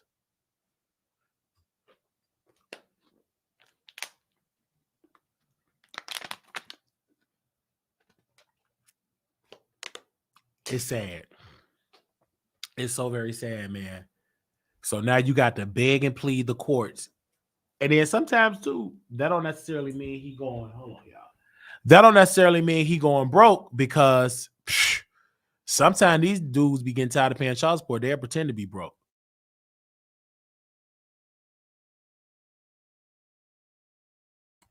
Sometimes they will pretend to be broke. That's sometimes. All right. Okay, y'all. Who else are we going to talk about today? Oh, now we rarely talked about this man. We talked about King Jives for the first time when this lawsuit first came out. And I got a lot of stuff to say about this. So I'm going to go to the restroom first. I drank all this water. I'm sorry. When you drinking water, baby, it goes through your system. Hold on, child. We got to talk about this bishop. All right. We got to talk about this bishop. All right. We're going to go to commercial break. And we're going to talk about this bishop. Be right back. At 3:42 p.m., according to the website. Okay, so here, and you'll see like a lot of places, a lot of bond places will not bond her out if she has a current insufficient bond. Really? So what does that mean? So she would have to stay? What? Can you break that down for me? Because I'm not understanding. So I mean, there are some bondsmen that will work with that, and they'll be like, okay, cool, like, and they'll charge you an extra fee. It's not going to be cheap to get her out. Really? So it's okay. So the $2,500, that's not really $2,500 or on your system? Okay, so if her bond is if her full bond is $2,500. Yeah, because I'm looking. Hold on, let me see. Let me go on. Let me look on the website because I'm just judging it on the website here. I say $21,500. Okay, so at $21,500, right? Mm-hmm. Divide that by 10. $21.50. A lot of places charge $100 filing fee. Okay. So you're looking at $22.50 to get her out, right? Mm-hmm. If she's insufficient with her bond, that means that she owes money to her bond company. Oh. So you're going to have to go, your best bet would be is to go back through the same bond company that she has, pay off the remaining balance, and then pay the bond that it's going to cost to get her out, because they might charge a little cheaper and take that charge off. Wow. Dude, I don't even know where she went, because this is like an auntie of mine. I'm just confused. I have my credit card, my money ready. Wow. Do you have any sense of where she was at previously or no? No. But you all for a fact can't bail her, can't do it at all. Our bondsmen won't do it if they've had any insufficient bonds for the last 3 years.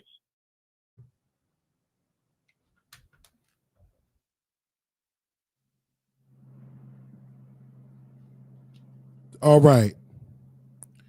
So we got to talk about Bishop.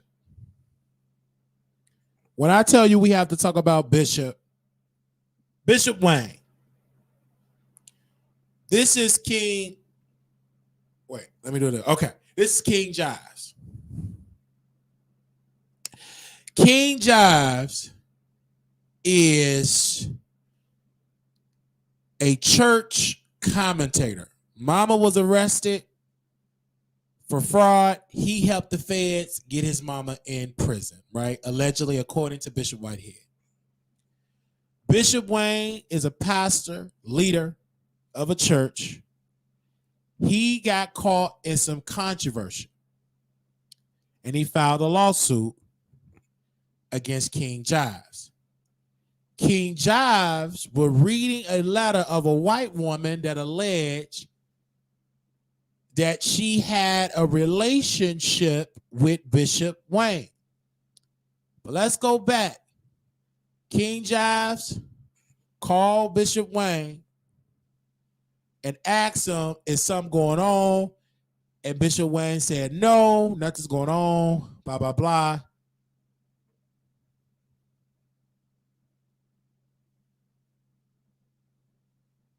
And then some more information come out with some letters, right? I told you about the letters. King Jives called Bishop Wayne again, and Bishop Wayne started crying. Oh, I did it. It was me. I did it. I took that lady Yoni. I went inside that lady Yoni. I did it. And King Jives, but literally, according to Bishop Wayne's complaint, he's saying that it was off the record conversation, but King Jives ran to the internet and put it out there that Wayne was sleeping around with a woman, a white woman in the church, and one of his members, and a lot of Bishop Wayne members start leaving, sending King Jives messages and everything. So Bishop Wayne was like, I'm going to sue. He's suing King Jives for $175,000. King Jives is upset. He crying. He ain't got $175,000. Look what that's on top of his head. There ain't nothing but plastic from Family Dollars, Dollar Tree, that he gets some super glue and he put that on his head. Because his mama, King Jives' mama, was a scammer. So, but the scammer, that hussy, is in prison cooking dinner for Big Bertha. So now I need y'all to like the video. Bishop Wayne doing it. King Jives went to Pedo Larry Reed, the one that, according to Levante, violated a 14-year-old Levante Andrews. So he went to Larry Reed and said, can you bail me out? Larry said no. Then the brother went to Larry Reed employee. They tried to raise $175,000, and they only raised $100. Only raised $100. King Jives came over here and said, can I come on your show and you help raise the money? I said, no. And the reason why I said no is because King doxed my personal private phone number and had his weird, heavy breath, stinky women call my phone. So I decided I ain't helping you. You put my number out there. You doxed my number to the world. So why would I help you in a lawsuit, player? You on your own. I ain't helping you at all. Unless you teach me how your mama was able to scam them homeless people and get them government grants. Then you teach me how to get them government grants to do all that scamming like your mama did. Then maybe I'll help you. Till then, you on your own, player. So Bishop Wayne, the one with that smile on his face, he's suing him. See, when you try to get into this church sector and you try to be the TMZ and you try to be the man of righteousness, you do know his wife is still standing beside her husband. She ain't gonna leave her husband. They stood beside her. Even though some members leaving, he could get some new members. But guess what you got to deal with? A lawsuit. King Jives begged and pleaded Tasha K. Now, you know you bad when you got to go to a bald-headed liar, Tasha K, that's been sued for $4 billion and still running from the IRS. He went over there drinking wine, talking about an open case. And I go over there to the rhinos. They said, why this man talk? He got an open lawsuit. He shouldn't be talking. And I went to some of the one. I text Peaches. I text her because, you know, anything I text her, she sent to Tasha. I said, Tasha K is wrong to interview that bald-headed man, King Jives, knowing that she ain't going to pay his legal bills. She lied to Levantre. Levantre was supposed to get a lawyer from Tasha. She was supposed to help with her good, high-power lawyer. She got the tea. Levantre couldn't even get on the phone no more. Now Levantre was running from a lawsuit, couldn't even defend himself in Larry Reed lawsuit. He got a $1,000 judgment. And now he on the show with Tasha, spilling the beans about the case. Yeah, he this, he's a B, he's this, he did that. Literally still defaming the man. Now, he did not sue you in the court of public opinion. He sued you in the federal court in Minnesota. He sued you in district federal court. Why are you trying to prove a point on a liar platform, Tasha K? Because the church, Larry didn't want to deal with it. Because Bishop Wayne, allegedly, they said, Larry, if you touch it, we'll sue you. Now, you got allegations. Bishop Wayne, see, one thing about Bishop Wayne, he's connected with some church people that don't like Larry. And Larry don't want Levantre being funded, so he stepped up out of it. See, this guy with this fake plastic crown, he don't understand. He did this because he got tired of Larry Reed getting all the clicks and views. He got tired of Larry Reed getting the church folks going, getting all them super chats. They praying and they fasting. They donating $8,088. So he said, I need to get back to the church sector and get to the mess. Because he tried to just talk about Kojic. They didn't get no views. The reason why Larry Reed got what he got, because he told the same stories that King Jive was doing. That's what Larry did. Baby mama drum, this guy pregnant by Bishop so-and-so, apostle so-and-so. He would talk about it. But there was a reason why Larry Reed stopped doing that. Well, what was the reason?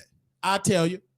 The reason was he kept talking about these bishops, and one bishop he got on his payroll out of Georgia, and he had Phasia represent him, and he took $15,000 from the bishop. Then he had a non-disclosure. Then he went against the non-disclosure, started trashing the bishop. The bishop sued him, and Larry Reed lost and had to pay the money. Then he won an appeal. Then other preachers came. Then there was a meeting And them preachers, J-Ma, Pastor Brian from Newburgh, they said, listen, if you don't stop, we will sue you, lawsuit after lawsuit after lawsuit after lawsuit. Preachers told Larry Reed, we will bankrupt you in the courts.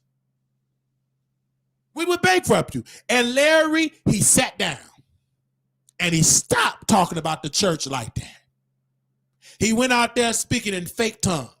He went out there releasing fake gospel songs. He went out letting his daughter argue and fight with his mom. Argue and fight with his ex-wife. He started talking about his wife like to eat carpet. Women, carpet munch. You know carpet munch, you know a woman that like women, they call her carpet munch. My wife, she like a strap-on because he started talking about his wife like a strap-on. He started talking about playing in people's bread basket. He started talking about celebrity gossip. Because I can no longer trash the church and expose them because they're coming after me with expensive lawsuits. And my audience ain't giving enough money like that. I'm trying to be rich. How can I be rich when I'm always in court? And King Jives didn't learn that. Now he's getting a hard lesson into that of the reason why folks don't like to expose the church dirty laundry, because they don't want to be dragged in no federal court paying no lawyers. Now let's get into the lie that Tasha does, the snake. Baby, Tasha set up on that platform, act like she's an expert in lawsuit, and she not. She lost every one of them. Yes, my lawyer said, make sure you hire a defamation lawyer that specializes in defamation and First Amendment freedom of speech. And my lawyers, they destroy, cease and desist. Baby, you got a judgment with Cardi B, interest. I arrest that. You ain't no expert. You ain't no expert at all. And the reason why King Jives is stupid, because he didn't even have his GoFundMe rolling on the screen. They ain't have his GoFundMe in the chat. 100,000 people watched that video, and he didn't even post his cash out. Ain't that dumb? And the reason why they didn't know who he was talking about, because Tasha K didn't even put that man picture on the screen. Why would his picture? Why wasn't Bishop Wayne picture on the screen?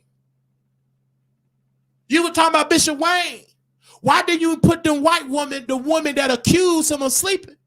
Didn't put that on there. Them folks didn't know what y'all was talking about. They gonna watch for the salaciousness. Because Tasha knew I'm not putting Bishop Wayne's name in the title. I ain't about to get no other lawsuit because I ain't got it. But I done already told Bishop Wayne about that video. I sent to his office. Go after him. Go after him hard. Teach him a lesson. Oh, and I told Bishop Wayne, and I said to Bishop Wayne's team, I'm going to say it public. I want y'all to watch my show.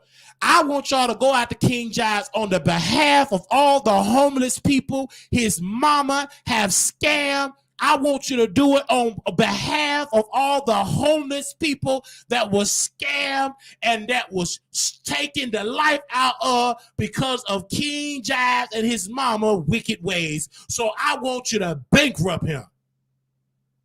He won't be able to go buy another super glue to put that fake crown together. Take it all. And if it wasn't out there freezing and snowing, I'll go to Bishop Wayne Church. I want to put on a shop. I might just shop right now. Let me just go and get the little shout here. Take it all. He should never dox my number. He messy. Messy queen, messy bottom. Nothing but a messy bottom. He the weak. This the same man that went to Texas and started dragging VS and they doxed him and he started bleaching his eyebrows and his chin. He was cussing. He weak and messy bottom. And so one thing about a bottom, Bishop Wayne, you got to douche him with legal lawsuits.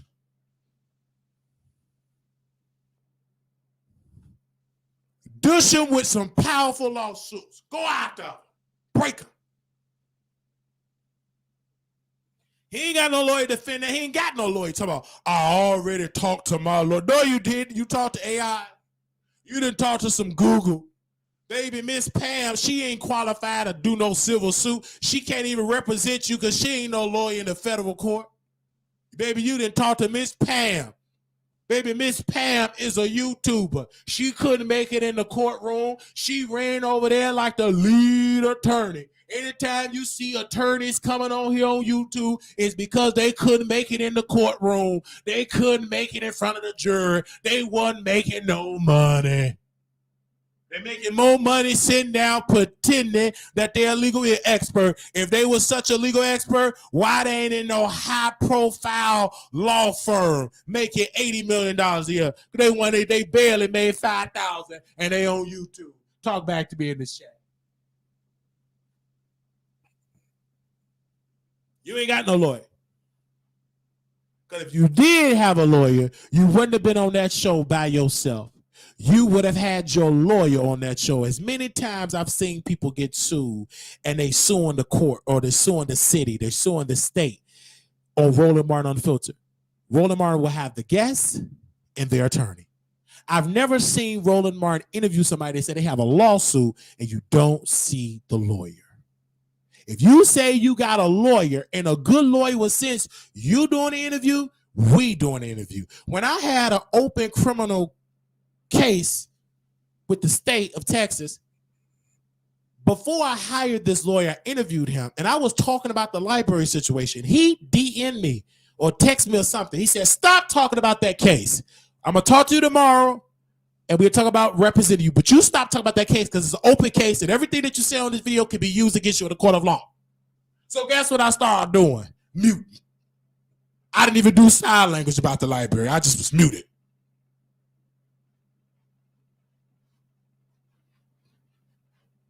I went muted.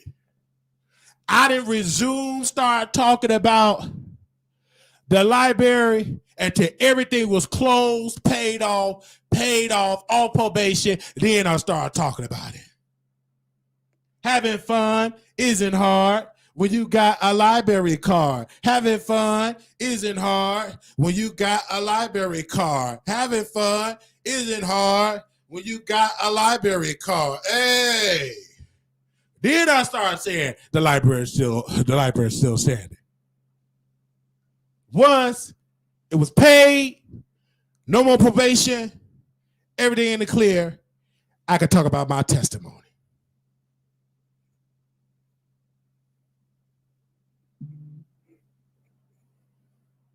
But this man with this fake, twisted, stupid crown, I'm glad you in that lawsuit. I'm celebrating it. Because you had a chance to join me to go against Larry Reed with your god brother. You didn't give me that god brother information, so I'm glad you getting sued. Good. And yes, when y'all have y'all court hearing, I'm going to be on the front row with my sweater, taking my notes. I already got on my glasses. I'm going to bring my googly cockeye behind with my Carmax on my lips, taking notes, reporting it back on this old nasty green screen, reporting the details of the lawsuit, of the trial.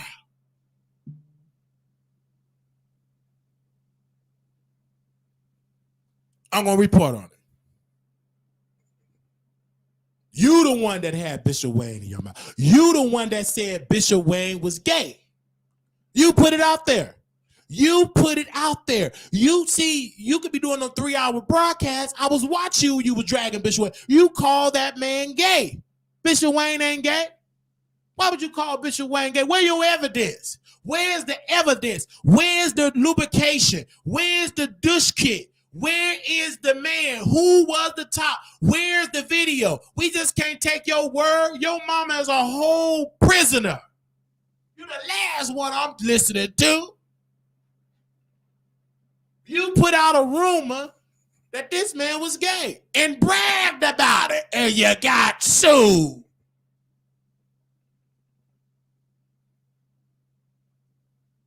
You thought he forgot about that? So, Bishop, I support that law, so I stand with you, man of God. Sue him. Take it for everything he got. Take it. Snatch it. And see, if you really was a true fan of Tasha, if Bishop Wayne confessed, you should have recorded it. Dummy.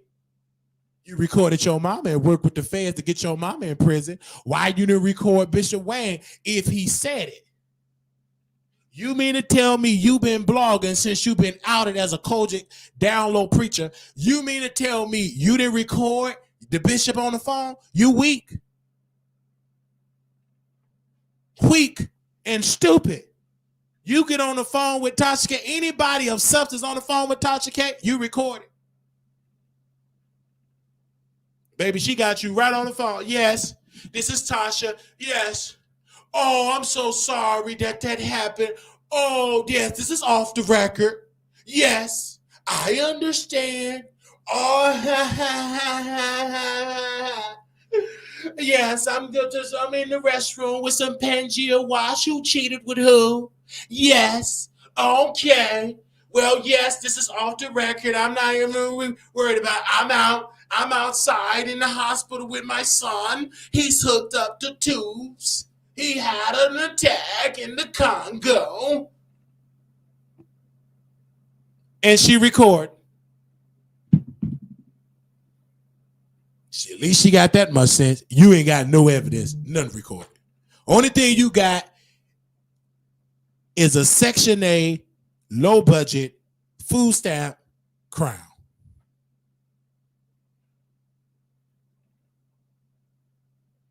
You thought you had a friend in Bishop Wayne.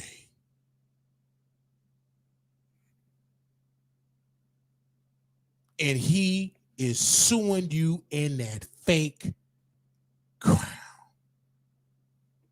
You don't even have no strong base to financially support you in this lawsuit. At least Pedo Reed got an audience to pay to fight for him in court. You ain't got that. Your GoFundMe only got $60. You did all that line on Bishop Wayne, and your whole Crown family only paid you $60. That ain't even enough to take Olga out for lunch. In order to take Olga out for lunch, you got to have about $600 because she got to eat big, thick crab leg, big fat steaks with extra butter, about 50 pounds. About 50 pounds of vegetables. You only made $60. Stop allowing your people, your subscribers, to boost your head up because they're going to dump you when it's time for to get to the war. You got dumped because you don't have a solid foundation. That's your fault. And now you got to deal with the drama. Now you in the courtroom and you upset. Man, crying. You can't even dish right. You paint guys in Florida, paint them. You don't even want, you can't even get on your knees and lick right. You need to take a class from Kyle from the Neighborhood Talk.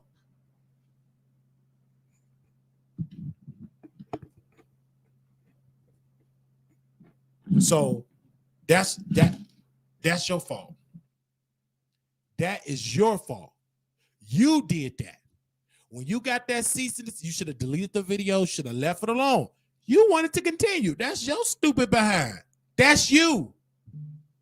That's you.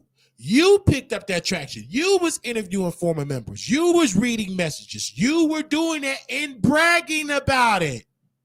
Laughing about it. Period.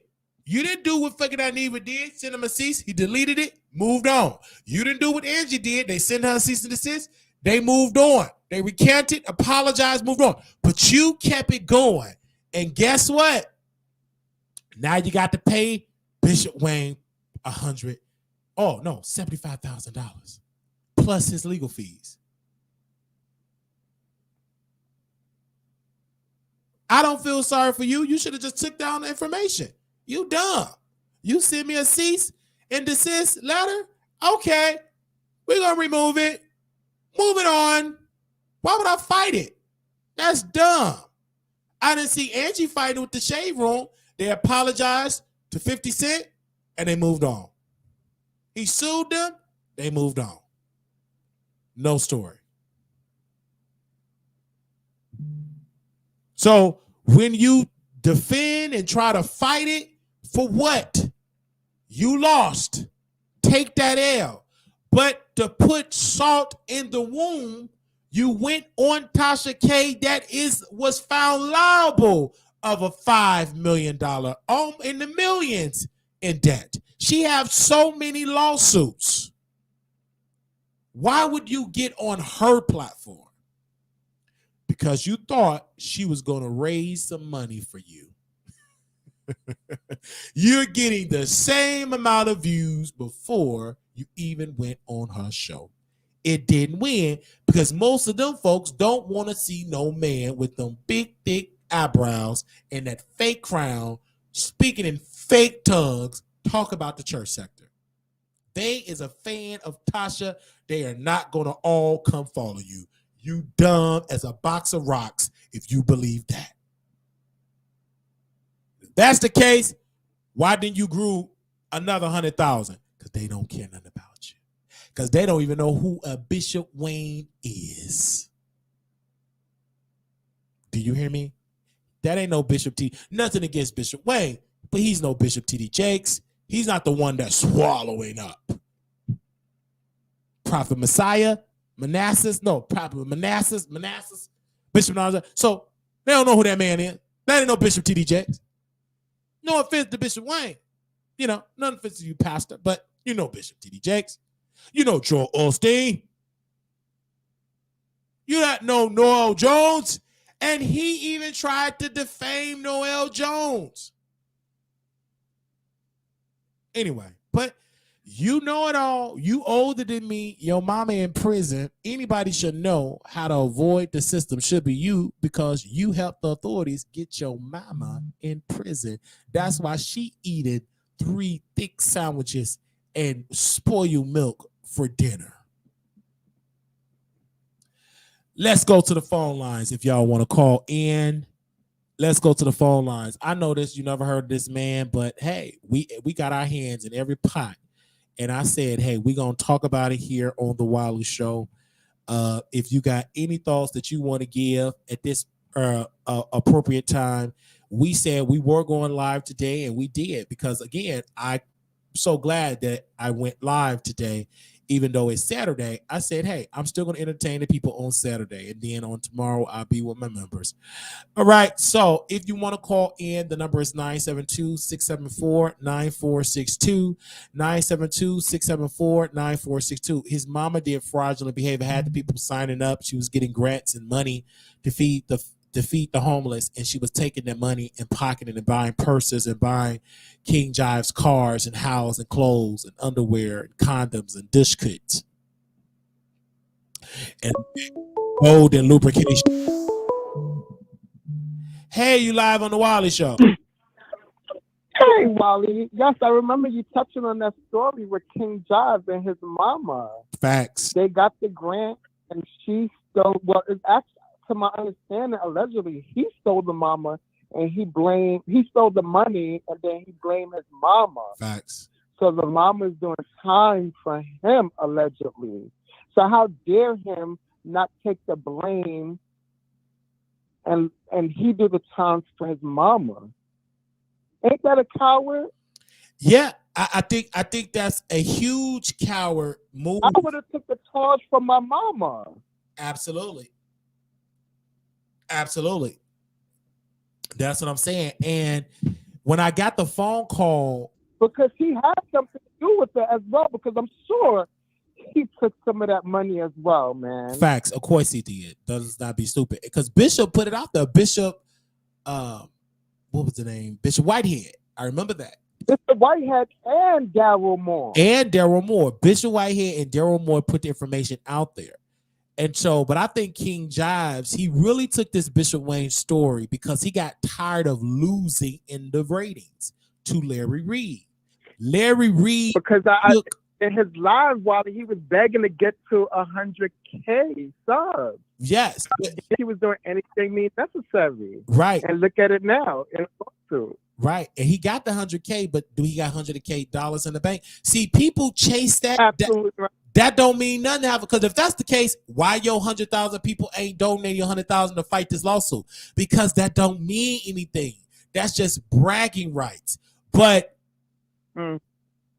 why your GoFundMe at $60? And that's a shame.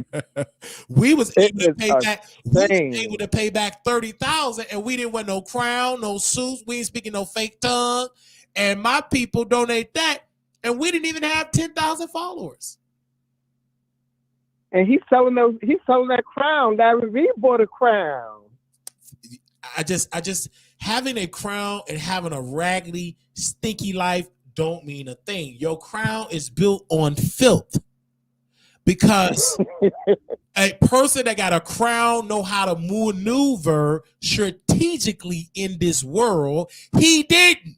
The man is sued, and anybody know if you got a lawsuit, you ain't gonna be talking about your strategy in your lawsuit on no interview.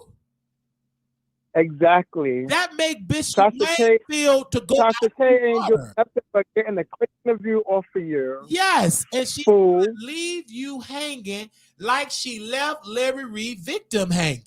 She left that man hanging. He really thought that Tasha K, Levante really thought that Tasha K and Bishop Whitehead was going to be on their side. No, we got an article that's come out about Bishop Whitehead on tomorrow. If it don't come out tomorrow, it's going to come out Monday. Baby, people will leave you hanging, and they did. So that's the thing that's going on with King Jives. Baby, you just picked on the wrong thing, and you did not have the finance. I can talk about Larry all day because I knew he wasn't going to sue. Because people going to say. You just have to keep it on. You just have to keep it on Levante. What Levante said. What Levante said. So it'd be hard to sue when Levante said it. Don't be no fool like Daryl Moore. Don't be no fool. And what messed up and Daryl, pull up. And what messed up Daryl Moore? He started pulling up. I ain't pulling up nowhere. Baby, you had to. He kept pulling up. He could have interviewed. He pulled up. He started threatening that man's family. So you gave that man ammunition. I don't got to do nothing. I'm on my show. I'm going to tell you what Levante said. He said this on this interview. This time, his mama was up with weave on. His brother said this. This is it. But with Daryl, he said, I'm going to get my Glock. I'm going to pull up. And he really drove past that man's house. He drove past out. He bragged. He was streaming it. He was streaming it. That was what hurt Daryl. As long as he was talking about Levante. That was the only that messed up Daryl, because Daryl was on a good path. And he had a lot of views too. You remember that? Thousands in the chat. He messed it up. He did too much. He started pulling up, and what did Larry do? Allowed him to crash out. And Larry had an opportunity, and he crushed him financially. He crushed him financially. I mean, he crushed him. He got in court, and Daryl said, only making $1,000 a month. Larry, he couldn't pay the lawyer. This is not funny, but sad. He couldn't pay the lawyer. The lawyer was telling the judge, please take me off this case. I want to get off this. Right, because he got the money to pay me. He did all that talking, and he couldn't even afford to pay for his cigars no more. Like, that man had something good. He was a cigar vlogger, and he got bankrupt. He can't even talk about Larry Reed anymore. The man got bankrupt, and they tried to get him sanctioned in court. He agreed to the deal. And your lawyer gonna tell you to sign it because he want to get this case over with so he can go get paid clients that's gonna pay him, so he don't have to do this for free. Daryl could have Exactly. fought that, but he was broke. And Daryl went on TashaKLive.com. I was at work on my lunch break eating a Subway sandwich. He said, I couldn't fight no more, Tasha K. I ran out of money. It's not funny, but it's funny. You get what I'm saying? He bankrupted me. He bankrupted me. I ran out of money. He said that on Tasha K Live. This is no joke. This is no gag. He said that on Tasha K in somebody's dark room while he was at work. Wally, I watched it. I know. Okay, you watched it, baby, because I was watching that. I was and he's still in the darkness watching. He be trying to talk about Larry, and Larry be going to the court saying, hey, sanction him, put him in jail. Baby, that is so, this man, it's sad, man. It's just so sad. Because Daryl the one that sent the video. But what happened to his 18? Because he had another crew over there called the 18. Baby, that 18, they got scared too, probably. They got scared. Once they saw that lawsuit and they saw the process service going to that raggedy house, baby, that 18 said, we done with it. They don't even text, call, email. Baby, that big woman with no neck, she somewhere eating. She done. That guy with no line and no eyebrow, Mr. Tooth, he somewhere eating. The bald-headed one. Oh, they got disbanded.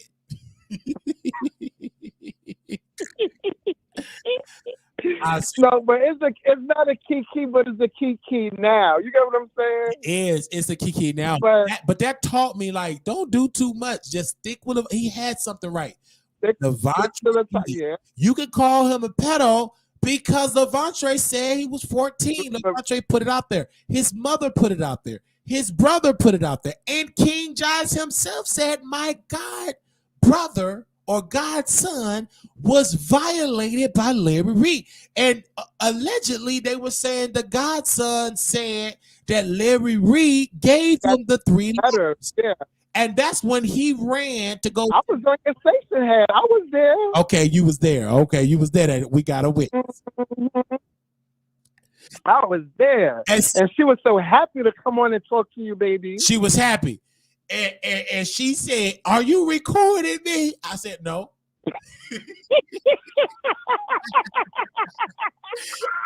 I said, no.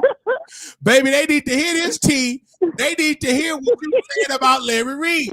And he spilled it. That's why Larry ain't helping him, because he spilled the tea.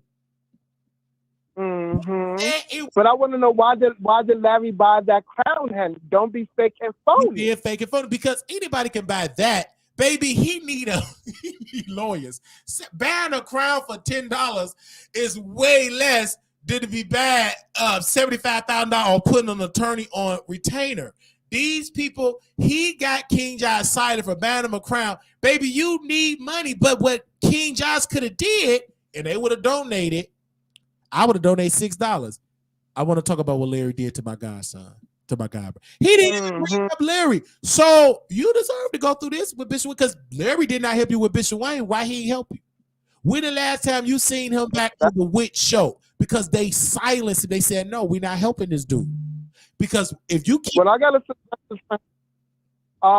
team up with Bishop Whitehead. Yeah. He could have teamed up with Bishop Whitehead, but he went against Bishop Whitehead because he was going to talk about that robbery. And he didn't know Bishop Whitehead is funny. He's a comedian. So, and he's from Brooklyn. He started talking about King Jives' mom. He already, you ain't never seen that prophetess, whatever her name, he called her Miss Piggy. Oh, the one called Biggie? Miss Biggie, Biggie Smalls. Baby, you ain't seen her go back. And then Larry Reed, the sugar came out the I told you he like that. You called him the F. I told that high pitch, that sugar voice. And it was Bishop Whitehead that brought Levante to the forefront, brought him back because Larry thought it was funny to make fun of Bishop getting robbed. And that's what they brought. Levante came back. And then Tasha got in contact with Levante, and the rest is history. And that's why Larry is praying that don't nobody fund Levante a lawyer. Fund him. He's praying that that don't happen. He's praying that Levante stay quiet and stay broke. That's his prayer for Levante. Because if Levante get money, and if somebody fund Levante, and this is the thing with Bishop T.D. Jakes, though. Because if I was Bishop T.D. Jakes, I would fund Levante, and that will silence Larry Reed. 100%. 100%. Because that's, but people need to send it to him because he probably don't know. He probably don't know. I need to take a trip to the Potter's house, but it's cold now. It's about to be an ice store. I'll be right here watching the Potter's house. I get swallowed up by the word online, and then once this ice break, then I go tell Bishop T.D. Jakes, because this brother, like I'm telling you, like, because he is bragging about. He said that Bishop T.D. Jakes is a. I'm not gonna get into it. I'm gonna do it in a whole nother video, but anyway, this story with King Jives, it's funny. It's funny because he did not have the money to fight back. He don't have it, because if he had it, he will have a paperwork on order with a strong attorney. And don't no lawyer on God green earth gonna tell you do an interview, talk about an open case. No lawyer gonna tell you to do that. But I'm surprised he didn't. I'm surprised Tasha K interviewed him. Do you think he reached out to Tasha K for help? Yes, he did. And he leveraged it. I'm going to send you some church stories because you trying to get into the church market for TashaKLive.com. And I'm going to interview you on YouTube. They said it in the interview. See, I watch interviews. I like to watch long interviews. But baby, when somebody posts an interview, if you're trying to get the tea and trying to report on it, you must watch the full interview in its entirety. You gotta watch it because you're gonna miss little nuggets. And when she said, "Oh, baby, you sent me some stories about," oh my God, my mouth dropped. That was leverage. He sent her some story. And what Tasha do? Kiss his butt. Oh yeah, you real big in the church. She gonna stroke that. She said the same thing about Larry. And what did she do to Larry? She attacked him. Okay. So, but what she do? She said it to me, but I had sense. I played her, still dragged her because I know you ain't that nice. Oh yes, Wally, I love you. I love you, Wally. Me and my husband watch all that. That could be true, but you don't F with Wally. Exactly. You don't F with Wally. You want somebody to do your dirty work. Soon when King Jive do something that she don't like, and if he try to interview she gonna put allegations on King Jives and say that he tried to touch her daughter in the studio. That's Tasha K. And everybody have fall victim to the wrath of the bald-headed Davo. I'm gonna say, and I can't wait until she turn on that heifer, that we. Oh yeah, that's gonna happen. That's in the book. That's gonna happen now. But this, I got something for that because she kept bragging. See, she telling on herself, I got a $250,000 deal with iHeartRadio. I said, oh, you on the Black and Fat podcast, Charlamagne on 50%. So should somebody write an article about how employees sitting with the ops? Ooh. Because I mentioned that recently. Yes. She just said something about Charlamagne and trash because she was talking about the whole thing. She just all three of them. Yes. Charlamagne the God, yes, DJ Envy, and that hilarious girl, which is not hilarious to me. Yeah, just hilarious. And she said that about her. So that gives me a bug. How about we bring it to the target that this woman is working with Tasha? Ain't that Charlamagne the God ops? Ooh. Because that is Charlamagne. Because anytime somebody put... And then it's still cool with T.S. Madison. And still cool with T.S. Madison. And baby, I'm going to apply the pressure. And one thing about T.S. Madison, when she saw my article that said T.S. Madison is under a criminal investigation, that woman went on that live and she said with those big white hands, I am not under a criminal investigation. You got her spooked and nervous. She was spooked and nervous. He said, I want y'all to know I am not under a criminal investigation. She was spooked. Oh, shit. Because that man said, baby, she was mad. And she said, the cockeyed demon. You talking about Wiley. She was mad. Baby, you think somebody watched read that website? You crazy. Yes, they do. Because I send it to. I know they going to watch it. I know they obsessed with it. And they don't like it. And you just use their words. That man said that. You have to ask for going back to break down the video. Yes. The old video. And you that's why they don't like it. Just like this person with that wig and those glasses. She's saying a whole lot that it may add a little friction with Charlamagne and with Tiffany Haddish because she said on TI, that ain't got nothing to do with me. That ain't got nothing to do with me. I never was drunk behind the wheel. And y'all better listen to Wally because Wally said something about those kids.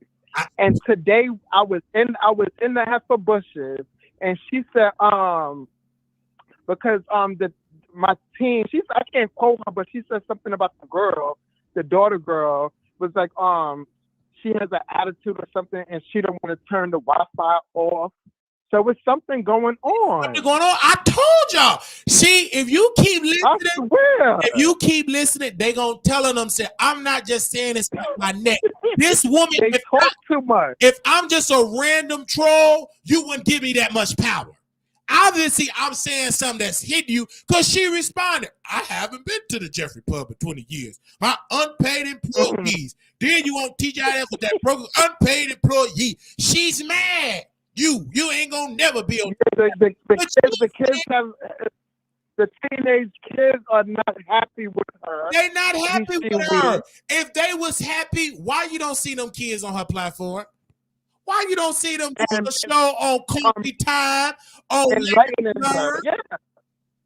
Because they don't agree with the lifestyle. They take her in because she paying their phone bill, cooking them breakfast, keeping it warm and sheltered, but they don't agree with that lifestyle. It's a shelter they had, basically. Yeah, so I said what I said, and it's touching her because she's still responding to it. What you gonna talk about now? Somebody sent me a screenshot. She said, "What you gonna talk about now, unpaid employee? You ain't gonna never be on TGIF. I wonder if you gonna let the next week guess." Well, let the table turn. You was only there for a week, and therefore you didn't do a good job. Because if you did a good job, Miss Honey, they would have kept you. They would have kept you. They would have went on. Darling, don't let me read her now, because I would read that for her. Because I don't see it for her, and I don't see it for Teachers Medicine. Those are two late queens that's trying to be the it girls now. Baby, y'all already passed. Your expiration is coming up, darling. Because the girls, we don't see y'all. Y'all late, y'all not. In my eyes, and to the world, you guys are not. You guys are not icons. You guys are not legends. You guys are definitely not overseers, darling. The ballroom don't see either one of you guys. Catch the shade. Either one of you guys. Period. And it's a top for me. I said it. The icon from New York. I agree. I concur with that. And this is why they're mad. And see, we're building something. Because my thing is, I may not never get accepted in Hollywood. When I go back to my thing, thank you, God, I never was accepted in the gay community. I brought a brother on the show. I tried to beg, let me do it. And God keeps telling us, stop begging these people. You wildly. You got to create your own, baby. They ain't going to accept you. You too real. They ain't going to accept you. You don't got that look. Mm-hmm. You create your own, so it'll birth out your own lane. Create your own. I've always created my own lane. I never got accepted to do panel shows with other people, not even in the beef sector. I was on my own 2 feet. Never got accepted on none of the. When they had the gentleman's panel, they didn't invite Wiley. I went on that one time with High Views. You remember that icon? It was some High Views. And that was the iconic live. That was an iconic live. Iconic. It was iconic. They was mad. That QB. You got QB spooked and nervous. They was mad. I got on that panel. And Pastor Wilson loved the drama, and he fell out with QB, baby, because he knew it was numbers. It was numbers. I brought the numbers in because, again, everybody, this is new. Oh my gosh, Wally don't look like what we think is. This is new. Oh my God, I got to see Wally. He's entertaining, and if he's a train wreck, baby, you gonna watch it. That ain't nothing bad. Tell me everybody like a train wreck. Well, okay, I'll be the train wreck. Watch. And that's what people want. They want to be entertained, but y'all be too busy trying to get somebody safe, and then your show be canceled. Your show go out of business because you can't keep playing it safe, because you can play it safe, so much safe, and then you go out of business. This is the even Roland Martin. I remember Roland Martin said, I'm not going to talk about celebrity gossip. I'm going to talk about politics only. Until Will Smith slapped Chris Rock. Then you talk about celebrity gossip. So don't tell me, and to this day, he saw a shift. Okay, I got to talk about politics, and I got to talk about celebrity gossip. So stop saying Wiley. And he know how to troll you at times. And he know how to troll me Because I remember y'all was going back and forth. Me and him was going back and forth. And that was iconic too. Iconic. No shade. Me and him was going back. So if you give me a chance, we can go iconic. If you want to take this, a good producers that's going to go to against the grain is going to give Wiley that chance. Somebody can say, you know what? You know why it was iconic? Because I never tuned into Roland Martin. Never. Until you mentioned him and y'all was going back and forth. I was sneaking to see what was going on. Yes. There's no shade. Come on. And so that's the thing, is like, Claudia, you need that friction. The reason why The View was so good, because you knew half of them didn't care about each other. Like the old View with Rosie, when she would get into it with Elizabeth, baby, there was the highest views ever. Because you don't need everybody kissing the people, but it's gonna be boring. Somebody got to be the bad guy, and Funky Dineva was that person. He was. He was the show because he said the controversial things, and that drove conversation. Everybody on the show now, Al playing it safe, Claudia playing it safe. She can't really play it safe because her connection is not even safe. It's out of order. Exactly. And it's outdated. It's outdated. Now you got Funky Dineva said on his Instagram, he said the doors of the church is open Monday through Thursday. So any other guests that come on got to get the fire of the funk brunch. Then you got to get the fire of Wiley, because I'm going to agitate, entertain, because you got the funk bunch, and then you got me. And you got to be strong to deal with it. Flame, we here for the mess, and we here for it. This is good entertainment. Again, I'm a mom and pop shop. I don't have a machine, so I got to act like I robot. I got to act like a robot. I got to have the spirit of a team, and because I don't have the corporation, I don't have that. I don't have it at all. I don't. But I got the mindset of a machine. At least you can say Wiley got heart. Like, I got heart. I'm going toe to toe with some big people. Even with Armand Wiggins. Let's go for a second. I'm gonna go on my email. I want to show you all what Armand Wiggins posted, because this man is posting. He know I'm live, and I'm gonna show this tweet of what he posted. Give me a quick second. These people are watching, and I'm here for it. Feed me. I don't care if you is feed me. I don't care. I take it. Man, well, while you look for that, I want to touch on Armand. Go ahead. All of a sudden, he want to go deep into his personal stuff now. No one cares. It's too late. I personally is not tuning in for that. don't try to gather more people to come into you now. You should have been there, done that. You better know it. In my humble opinion. In your humble opinion. Don't beg now. And this is what he said. He said, quote, "Oh, by the way, the Armand Wiggins show will be a thing of the past in the next few weeks. A new era is on the horizon." Now, this can mean one or two things. I'm about to abandon Armand Wiggins show, join another corporation, Foxhole, or what's the other one? Not Zeus, the other one.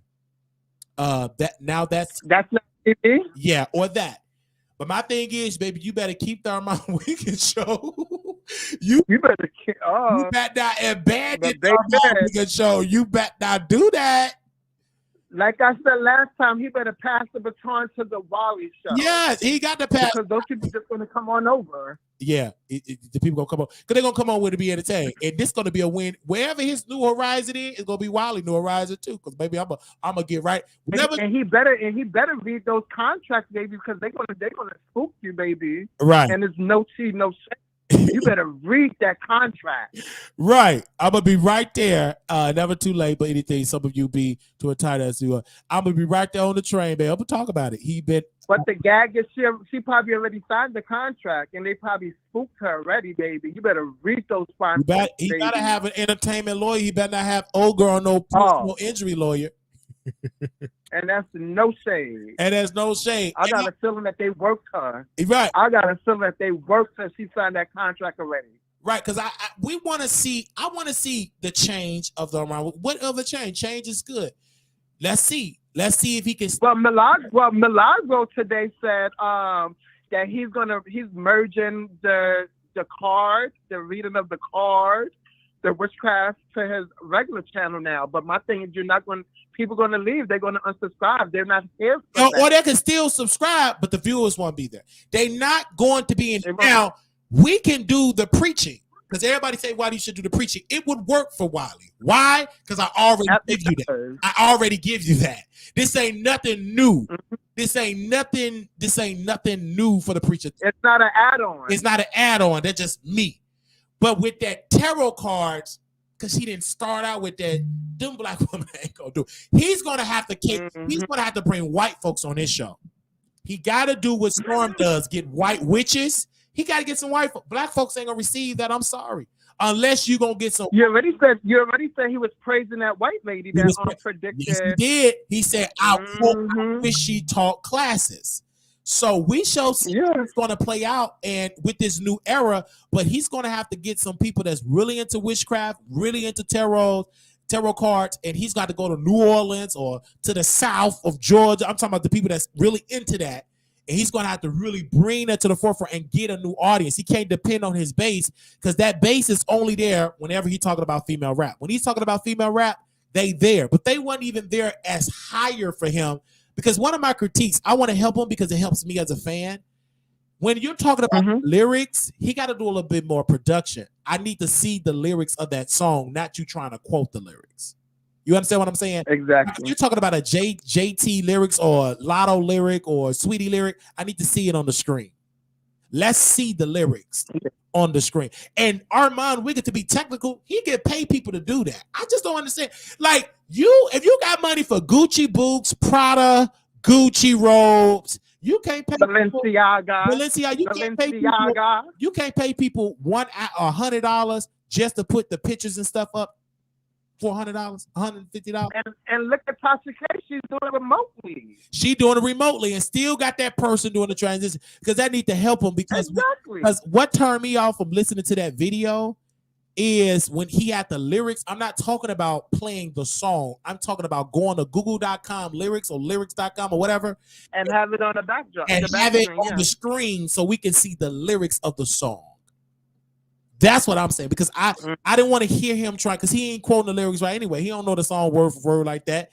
So it was. And did you see him bang bang like where's my charger? And that damn pop ran and brought him that charger. I was surprised he didn't plug it in for him. Yeah, because he's Armand Wiggins going through a lot, man. He's going through a lot, and I'm here for this new era of the show, just like it's a new era of the Wally show. But I didn't call it a new era. Just see it. Y'all didn't know I was gonna be walking. Y'all didn't know I was gonna be walking. Yeah, and I love it. I love it. It's because I learned that from Oprah. It's no use of telling the people. Let it grow by word of mouth and doing it. You can show them better. You can tell them. That's simple. Like I would never tell you, "Hey man, I'm doing stand up." You don't need to know. Let it be word of mouth. But that's the thing with Armand. Yeah. Because when you say it's a new era, okay, people is looking for the new era. And if they just see you doing some tarot cards with that camera beaming down your head, the people ain't gonna receive that. And see, the thing is, the reason why this new era may not work if you do the tarot card, because he don't have the patience to do with 200 people watching. He don't have the patience for that. Seeing the video go And that's crazy. 5,000 to go to 600 people. Do he have the courage to do that?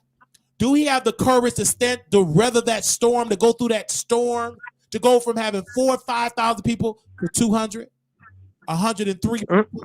Those were the numbers when he posted that on the Armand Wiggins show. He did not get 1,000 live viewers. Are you willing to deal with the criticism of the Wiley show when I go and I drag it? Can you weather that storm? Can you do it? Because I'm going to come hard against it. Can you weather that? As you should, because that's your job. And that's my job. So that's part of my brand. And and see, this is the thing about Armand Wiggins, you guys. Before he got into this new era, he's on stage here. He said that's Wiley lane to talk about the YouTubers. That's his lane. That's a part, but I didn't stick with just the YouTubers because sometimes the YouTubers don't do nothing sick. They get dry. So I do politics, but if it's hot with a YouTuber, I talk about the YouTuber. If it's hot with a fly with a wig, I talk about. When the last time we talked about Flame outside this week? Be honest. It was a while ago. It was a very long time. So when she's and because of Wally, that's who she should be praising you and thanking you. She should be praised. And there's no shade. Stop being shady. And stop being shady. At least she can say the name. She afraid to say the name because she said it. I don't want to send people away. That's fine. You have to send people away. But guess what? I still got the Flamettes watching because eventually you gonna crack. And then she get upset that she don't get likes. Yes, you see that though. That they're not liking the video. Say Wally's name, and we will like the video. I guarantee they'll like it. She's a fool. She be begging for them, like, it ain't no likes. I'm gonna stop and get upset and try to cut off the live. And then, yeah, she cut off the like. She's a kiki. I'm not gonna stop. If 100 people like, 100 people like, 200 people like, 200 people like. I'm not gonna stop the live because people didn't like the video. That's stupid and dumb. And she's a kiki. And Flame, the flop comedian, made up a conflict with Funky Dineva. And he said that Funky Dineva is a crackhead. He said that on Tasha K's show. And then it was weak. It was weak when he didn't address Armand Wiggins. And he said, I got 2 words for that queen. Jason Lee. Okay? But you called me cockeyed. You said this about me, or Alexa Pay. She said everything about me. I thought she was gonna come Wild Wiggins. This woman said Jason Lee. That was a coward. She was probably scared. She was scared. If you ain't scared, drag him. She was scared. She was scared. She just said Jason Lee. So that's what I know. She ain't about that life. She weak. Man, she got soft when she moved to California. The old Flame Monroe with the they ran her out of Chicago. I believe it now. Yeah, they ran out of Chicago. When the last time you seen that person in Chicago? Come on now. They really ran Flame out of Chicago. Let me find out. P-U-double-S-Y. P-U-double-S-Y. P-U-double-S-Y. She's a P-U-double-S-Y. P-U-double-S-Y. Yes, hands across the board. They ran her out. That's why she in California. They ran her out. I believe it because if she had balls like she do, she would have dragged Armand Wiggins. She would have. Stop being a coward. She did not stand your ground. She didn't drag him at all. Nope. And that's the part where we're talking about people is watch when they drag a person that is easy to drag because of my some of my issues. But now, okay, if you a drag, why couldn't you drag Armand? See, keep that same energy. He called you a celebrity. We paying attention. He said that you pandered to the straights. He said all that. And she stayed silent. She said 2 words. He dragged her to filth. He did drag. And she wasn't woman enough or man enough to drag him back. Nope. That's what happened. I only gave him 2 words. Jason Lee. That's a coward. Jason Lee. Because all these people. That's a coward. Tasha K. And New York don't want that nonsense. Don't bring that nonsense to New York. Wait. To that late comedy show, sweetheart. It's late. She's still talking about buy the tickets. Baby, it's about to be February. Them tickets didn't sell out. Baby, them tickets didn't sell out by yet. You still talking about get the tickets? And the opening is Tasha K. I gagged when you said that. Yeah, she said Tasha K is going to open. Baby, Child, not Tasha K with the 1 million subs. It's an opener. You an opener woman. I thought you was the headline. Like what? Okay. Girl, I was gagging, Miss Dean. Oh my God. Don't say I was gagging. Baby, Tasha K went compared to her following. Tasha K is the opener. Absolutely not. That's crazy. I'm not opening for you, Heffa. Right. Tasha K went to having an event in Florida to opening up for a woman in a wig, a lifestyle that she don't even agree with. That's the game. Say it. She don't even agree with that lifestyle. And you're letting Tasha she proven Hope Giselle right.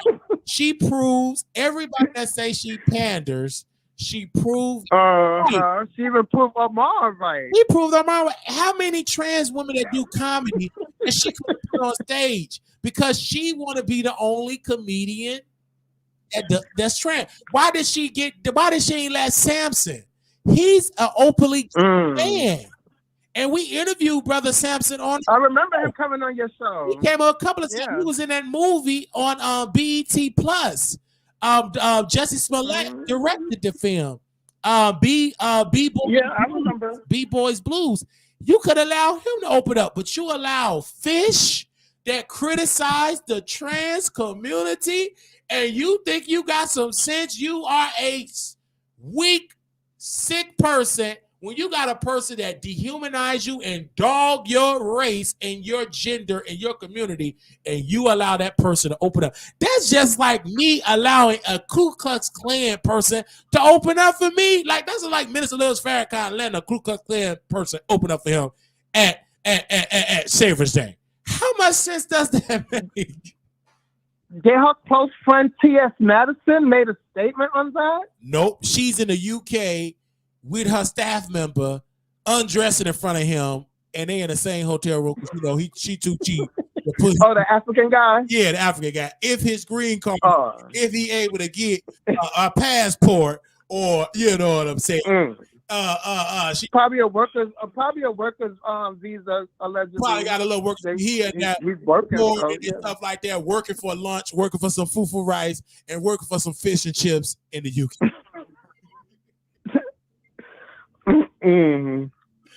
But why is the president always calling in Kiki? Yeah, it's a. I'm gonna drop back down in the bushes. Thank you so much. I'm always in the bushes, too. Thank you. I love you. Thank you so very much. Love you too. All right. Love you. All right, little black boy, you beautiful. Anybody else want to call in? Little black girl, you are enough. When times get hard, always remember to put God first. Now, we got a couple announcements to make. Again, do not forget that we are going to Vegas April 26, 27, 28. Me and Couture Bay will be in Vegas together. Her audience is coming, my audience is coming. So if you're coming, please do let me know. April 26, 27, 28. Any questions, you can always email me at wileyshowproductions@gmail.com. We'll be staying at the Palace Station. Thank you all so very much. Also, if you want to be a blessing to the show, you can always donate $ Marquise Wiley 28, Zelle WileyShow@gmail.com. You can donate on this whatever amount you feel that you would love to donate. $ Marquise Wiley 28, Zelle WileyShow@gmail.com. It could be a blessing to us. We would love for you to contribute to the broadcast. If you have never contributed to a broadcast before, let this be your first time. Thank you. For those that like to get more information on celebrity news and gossip and trending news, you can always go to www.wileythetroll.com. Make sure you put it to your favorite. Make sure you get added to the email list so you can get updated on when we go, whatever we're talking about over there. So you can always reach out and leave a comment over there. Share. Some of y'all have done so. I saw some of the producers over there. Please do so. We're trying to get to 100,000 listeners or readers. I'm sorry, weekly readers. We're trying to get to that 100,000. We are nowhere near that level. Of course, that is our goal, to get there in the next 8 to 9 months. All right. We did a pretty good day. I think we had almost about 4,000 listeners on the first day we dropped. So we're trying to keep that. We're trying to build up that momentum. So I checked the ratings today, but in order for it to grow, share it on your Twitter account. You can share it on Twitter. You can share it on Facebook. You can share it on your Facebook page. You know, it's an article and everything. And you could just share it. You could text it. I know some of you all have put it in some of your group chats. You could do that as well. For those that are on Lipstick Alley, make sure you post us over there. If it's something that we need to cover, you can always email me or DM me, right? And you can DM me on Facebook, on Twitter. Follow me on TikTok. We'll be back posting on our TikTok page next week. So you can follow us over there on TikTok. We're really close to the 1,000 followers over there on our TikTok. So I'm excited about that. Super excited to finally be almost at 1,000 followers, because I can go live over on TikTok, and that will be something I can add, a way to bring more eyeballs to our show.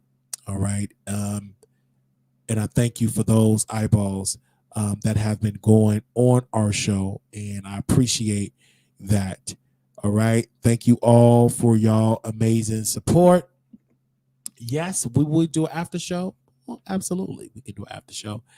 All right. So if you want to join the after show, you can always go to our station head. I am about to start the station head right now. Give me a quick little second here. I can post a link in here. Really, really close on here. Okay.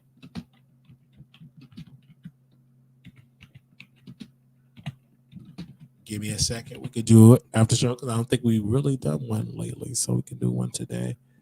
Give me a second. I'm going to drop the link in here. So I know some people in here. Give me a second. Okay. There we go. So I'm going to drop the link in here. So for those that want to live, I will drop it in there. So for those that do not have a Station Head account, you just download Station Head. And I posted that in the comments. So if you want to come on there, you come on over to Station Head.